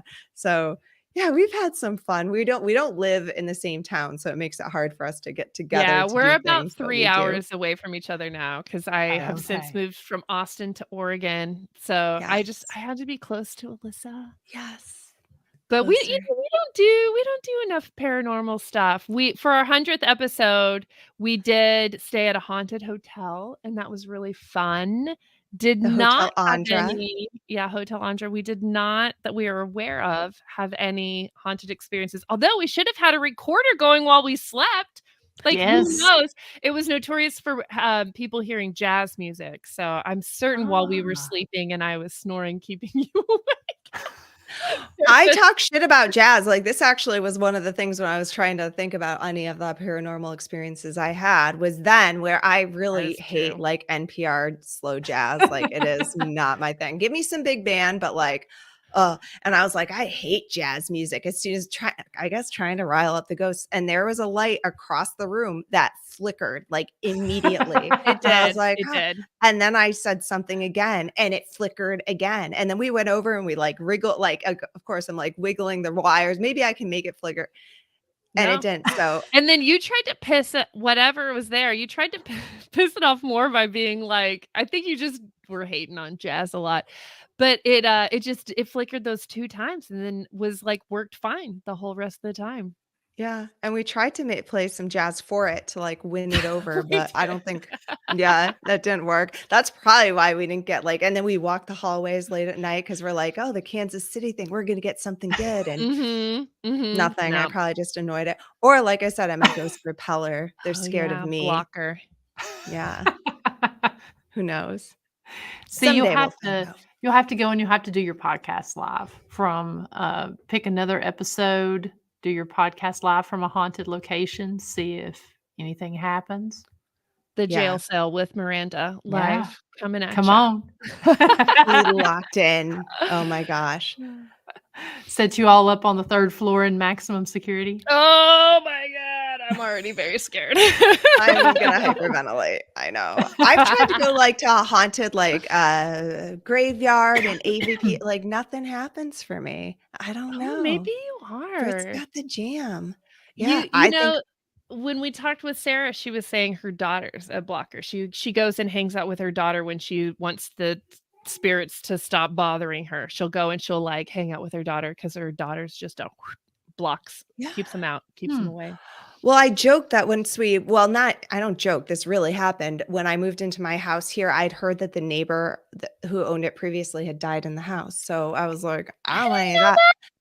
Yes, that was what we heard. That's what I think our Okay. realtor told us. And so I like got my sage and I'm going to go around and sage the house and everything. And didn't open any windows. Didn't know you're supposed to do that. I ended up like coughing up blood. Like I've never done that in my life, but like I like was coughing. And so, but maybe I am the spirit. Maybe I am the evil. Demons be gone. Exercising. Oh my And the lady didn't God. end up. I found out later she didn't actually die in the house. That doesn't not to say someone else okay. hadn't at some point, but she was not there. You're just highly allergic to sage, I think. That's possible. Yeah. Or you're supposed to not like just inhale it directly. Like, Or the I am the sage. evil and things are scared of me. Oh. You I never don't know. Banshee. They sound like they might be scared of you because they're like, there she is. Shh, There she shh. is. Shh, not so loud next time. Exactly. Exactly. That's how I like it. Yeah. Keep it quiet. scaring Keep it me. calm. Yes, exactly. And so let's see. You all had. Let's see. You had another. All right, I'll tell one last story. I have Okay. there was a couple of stories, but I'll just tell you all to listen to the one about Dr. Jess Medium. We're not Oh, going to yeah. play the audio for that one because it's like 8 minutes long and it's crazy. But she has an experience. We call it a rogue medium encounter because she had a medium contact her out of the blue, had no idea who this person was, and totally confirm something about a deceased friend. So that episode is called SkeleTales with Dr. Jess. I'm not going to tell the story, but go listen to that one. Go listen. The story I am going to tell you, though, is about the Buda Antique Mall. So a friend of mine, Meredith, we were at a little kid's birthday party. It was her nephew's birthday party. She pulls me aside immediately when I show up and she's like, Britt, something happened and I have to tell you. And so she tells me that her and her husband had recently moved into this house and it was a new build. So it's not like an old, haunted place. And her and her husband had got to a concert. They heard somebody playing the saw, like where it's the bended saw. However, she gets a wild hair and she's like, I got to learn to play the saw. And so she decides, well, where do you get an old saw? At an antique mall. So they go to the Buda Antique Mall. And now Buda is located, it's like the city underneath Austin. So it's very close to Austin. It's on the outskirts. But it's kind of an old-timey town. I want to say that it was a German town when it was first founded, and but it has been around since like the early 1800s, I believe. So they go to the antique mall, and she ends up finding this like container with, I think I may have sent you a picture of this container filled with old rusty saws, and she's like, perfect, a saw for my new talent. So then she takes it home and strange stuff starts happening. So her husband left for work. She's getting ready in the bathroom and she hears a boom from upstairs. And she's the only one in the house. And she is like, well, maybe she just tries to play it off. Maybe it's an animal. Maybe it's, I don't know. She finishes getting ready, leaves for work. The next morning, husband leaves. She's doing her morning routine. Boom. She hears it again. And this continues. And she starts to feel just more and more uncomfortable in her house where she hadn't before. And now she just feels really uncomfortable. And like, I don't know that she actually saw anything, but it was this feeling and then this noise every morning. At a varied time. It wasn't like at 9-10 every morning. It was just like at some point in the morning, a loud thump happens. And then she realizes that all of this happened the moment she brought this saw home. And so she decided, at first she just kept the saw on the front porch. She's like, fine, it can be like a rusty relic that is on the front porch, whatever. But it still continues. And so oh yeah, there it is. The good old, I don't know if that is the exact saw, but so she's telling me this story and I was like, you know what? We should have you on the show. And so before we interview her though, I just happened to be in Buda maybe a week before our interview. And I was like, oh, I am so going to this antique mall.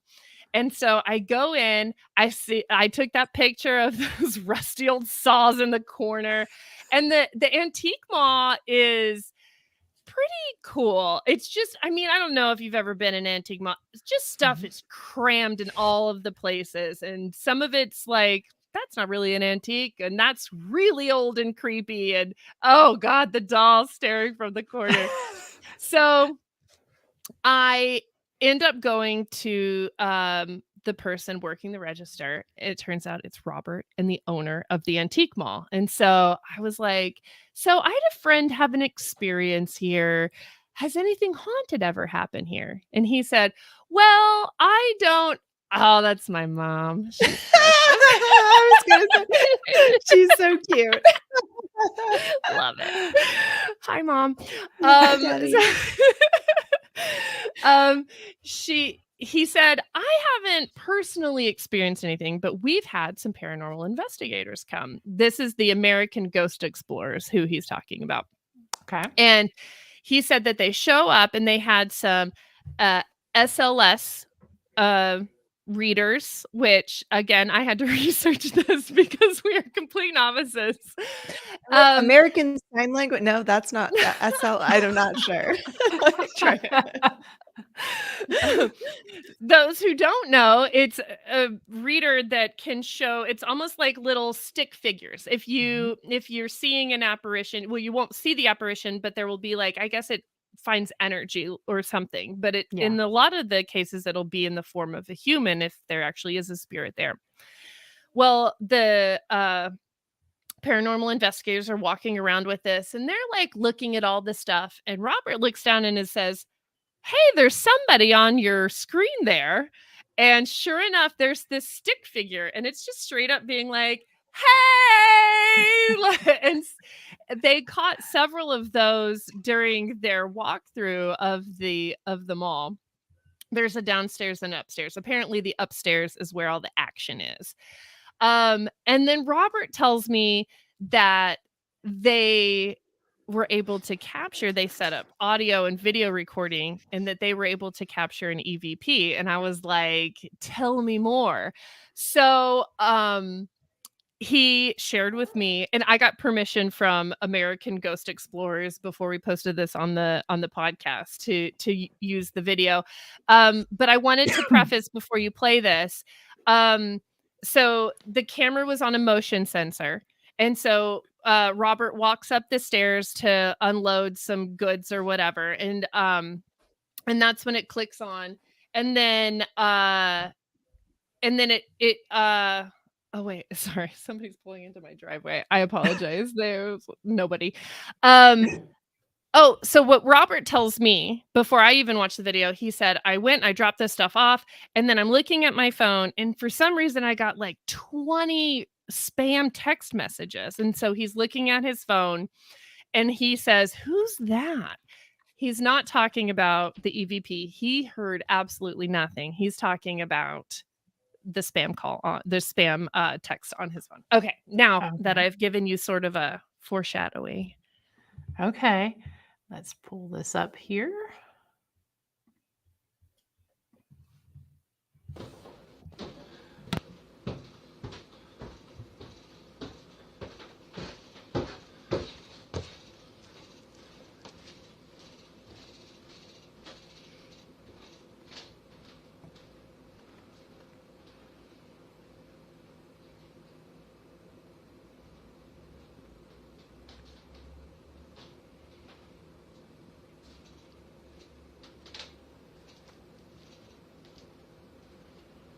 Looking at his text.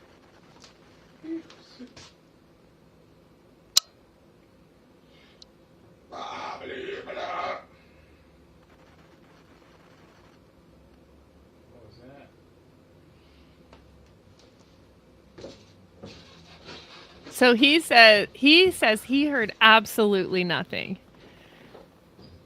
And that what the paranormal investigators had thought, they thought it was, I'll be back. I'm awful with EVPs. I have no idea what they're saying, but it sounds evil. It sounds malevolent. And I don't know. Let's see. Let's play it again from that point and see if, because to me, I couldn't tell. Now that you say that I'll be back, I don't know if it's the power of suggestion. I thought it said something like blah de blah. Yeah, it just sounded like death metal or something lyrics. Exactly. Okay.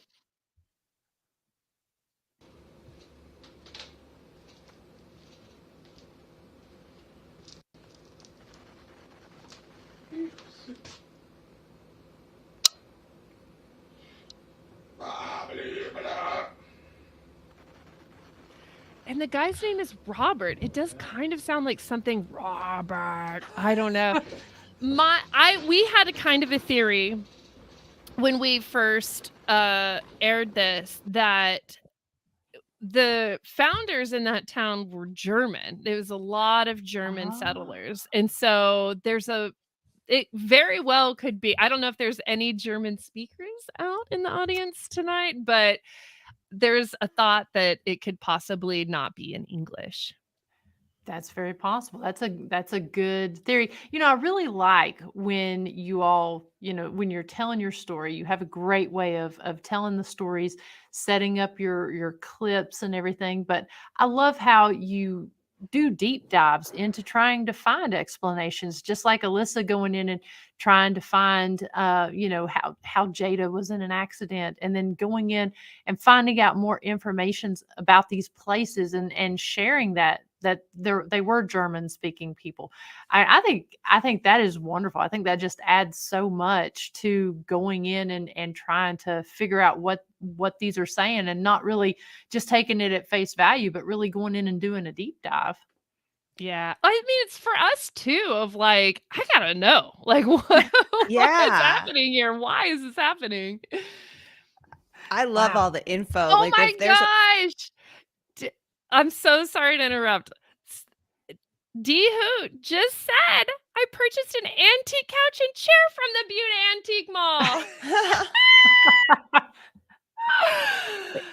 So one of the things when we interviewed Sarah, episode before last, she talked about off air, or maybe it was even on air, that Steven had taken her. They did a whole episode on the Butte Antique Mall from the Night Owl. From the Night Owl podcast. She's standing in front of the antique mall and she's like, please tell me this isn't where we're going. She felt so many spirits in that place. She was just like, it was full of them. Oh, do we know what the building was beforehand? Yes. Oh, I'll have to pull it up on my We have to, notes. because that's the sort of things we're like, well, what would be causing this? So Like, it used to be why? an old theater. And then during the war, it was an infirmary. And then it was one other thing, I think, before it was an antique mall that I'm not remembering. But the fact that it was an old infirmary, I was like, oh, all the spirits are there. All of them. Mm-hmm. Yeah, I mean, antique malls just in and of themselves tend to have a lot of just varied activity. Anyways, you never know what you're gonna encounter just because there's so many different items from different places in there. But then you throw in an infirmary on top of that. Oh man, the owner before Robert, his name was Jeff.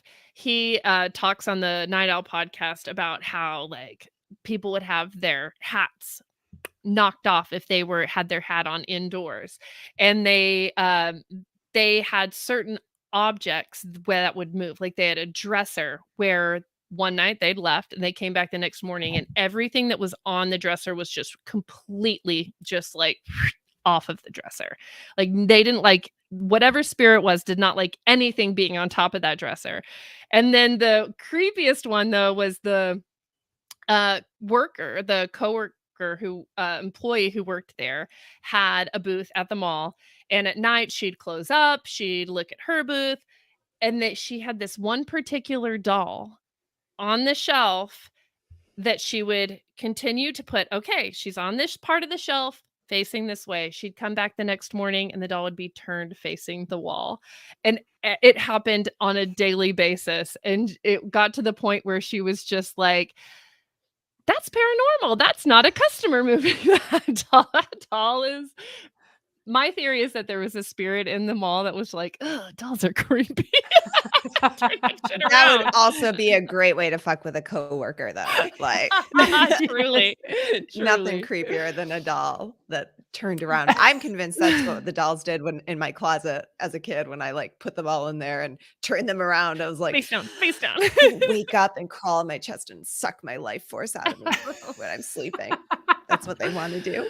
Oh, so man. No mirrors in front of the bed, no dolls looking at you from the closet. Yep.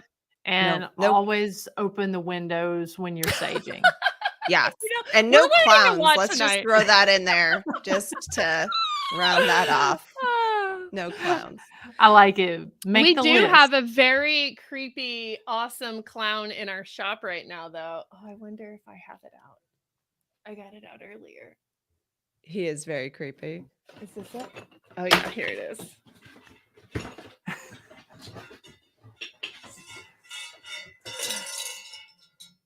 Oh, Oh, yeah. yeah. Why does Oh, he only yeah. have 2 teeth?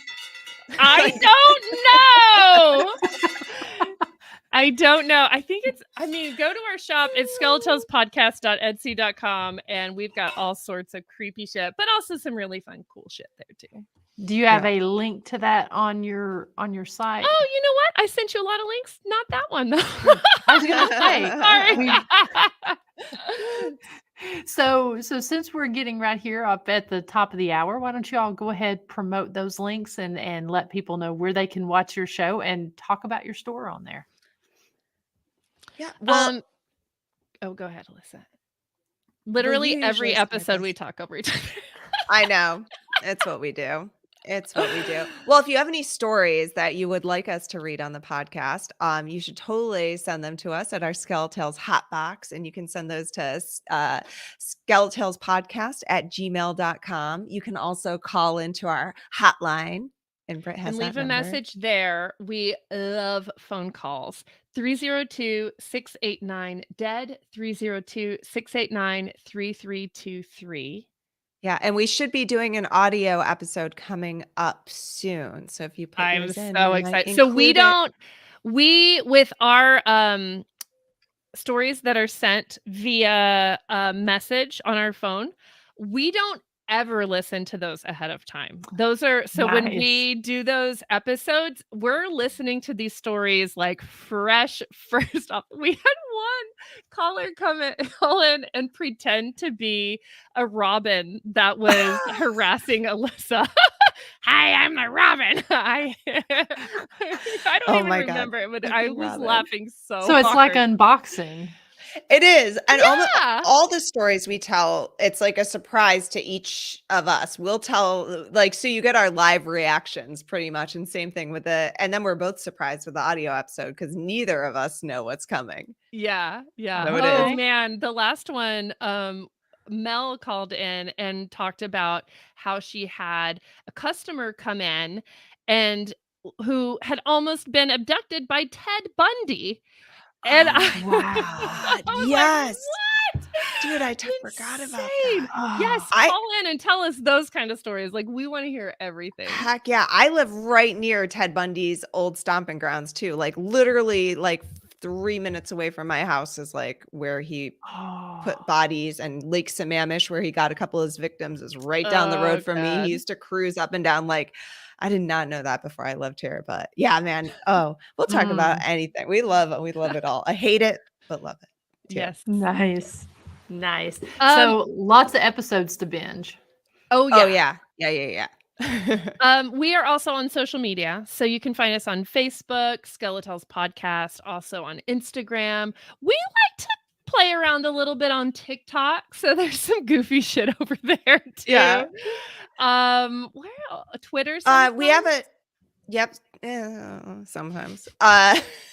We also have a Facebook community, a Facebook group that you can come in and join. Yes. SkeleTales community on Facebook. Yeah, you'll see where we've stuck around if you Google us. We've probably opened some accounts somewhere. Twitter, we're not super active on, but otherwise, Instagram is a great way. YouTube, Facebook, and you can message us over there too if you've got a story. D Hoot has some stories. I know you're going to email us, right? And I don't remember the name of the other woman who was talking about her haunted mother-in-law, but please email us that one too. We want to hear all of them. Yes. So guys, definitely go and subscribe to their Facebook or their YouTube channel, TikTok, their Facebook page. Check out their website because they've got a ton of episodes that you can sit and binge. And it's just a great show. And I'm so excited that you guys took the time to come on tonight and chat with us, share your stories. I've had an absolute blast and honored to have been a guest on your show. Oh, you're Yes, marvelous. everyone listen to Miranda's episode too. Yeah, Come yeah. on Oh, over and listen because it's so good. It's so fun. This Mine, was super fun. Christie's.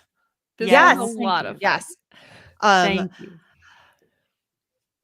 Yeah, this has just been great. I was a little nervous, I got to be honest, but I think it was super fun. We could literally, I because mean, every we time we like- tell a story, I'm like, oh, there's another story. Wait a minute, I can. I know talk we blew about through that. 2 hours, and I was like, but wait, I have more. I Right. know. That's Yeah. that's what I love. I love having podcasters on the show because they have such great stories and experiences and I really love your all's approach to especially the fact that you all are you're not investigators and you're Yeah. going and doing this. So I feel like that gets a lot more activity, or at least a different type of activity when you're going in. And I don't know, it's almost I don't want to say a more pure, I don't even really know how to explain it, but it's a different, it's seeing it through a different lens, really. All walks of life can hop in, whether you've been investigating for 6 years or whether you have never heard of a residual spirit. Like, everybody is welcome, because Alissa and I truly, even 2.5 years into this, don't know what we're talking about. No, our So we investigations love it. involve a lot more laughing and screaming than probably someone more experienced. We're just in it for the thrill, I guess. I Yeah. don't know. You know, Curiosity. we interviewed somebody who was a ghost tour guide, and she was saying, hey, next weekend we're gonna go do this paranormal investigation. Britt, you should come. And I was like, that's gonna be so great. Just know I'm really loud and scream a lot. She never called me. She knew. She was like, oh, we're not gonna it's not gonna be good if she's there. I can totally understand that. Well, like I said, thank you all so much for coming on. And just want a couple notes. Next week, next Thursday night, I'm going to have Mr. Robin Terry from Ashmore Estates. He's going to be on talking about his experiences, talking about his location. And then, excuse me, on the 15th, I'm going to have the ladies from the podcast Freaks and Geeks. We ended up meeting at St. Albans Sanatorium, so I know they've definitely got some interesting stories like you ladies had tonight. Can't wait to have them on. And then on the 22nd, I'm going to have the hosts of Dark Horse Paranormal and Bigfoot and the Bunny on, Mr. Chris and Kristen, on on the 22nd of the month. So definitely got a packed month coming up here. You guys definitely want to tune in. I know Sonia knows Mr. Robin Terry. He actually mentioned you when I met him. We were kind of talking about mutual people that we knew. So definitely, guys, watch out for that one coming up next week, because that's definitely going to be a fun show. And if you've not signed up for if you're a teacher and you've not signed up for the event that's going to be taking place on June 15th, like I said, we know that there are a few different tickets left. You can find that information on the Historic Scott County Jail Facebook page. Go on there and sign up. It is a free event. So we would definitely love to show the Tennessee State Museum that we're very excited and that we want to do more partnerships. I can't even talk. It's been a long 2 hours. That we definitely want to partner with them again, and that we got a lot to show here. So until next week, I hope everyone has a wonderful week, and if we don't see you here at the jail, hopefully we'll see you here next week. Take care, everyone. Haunt you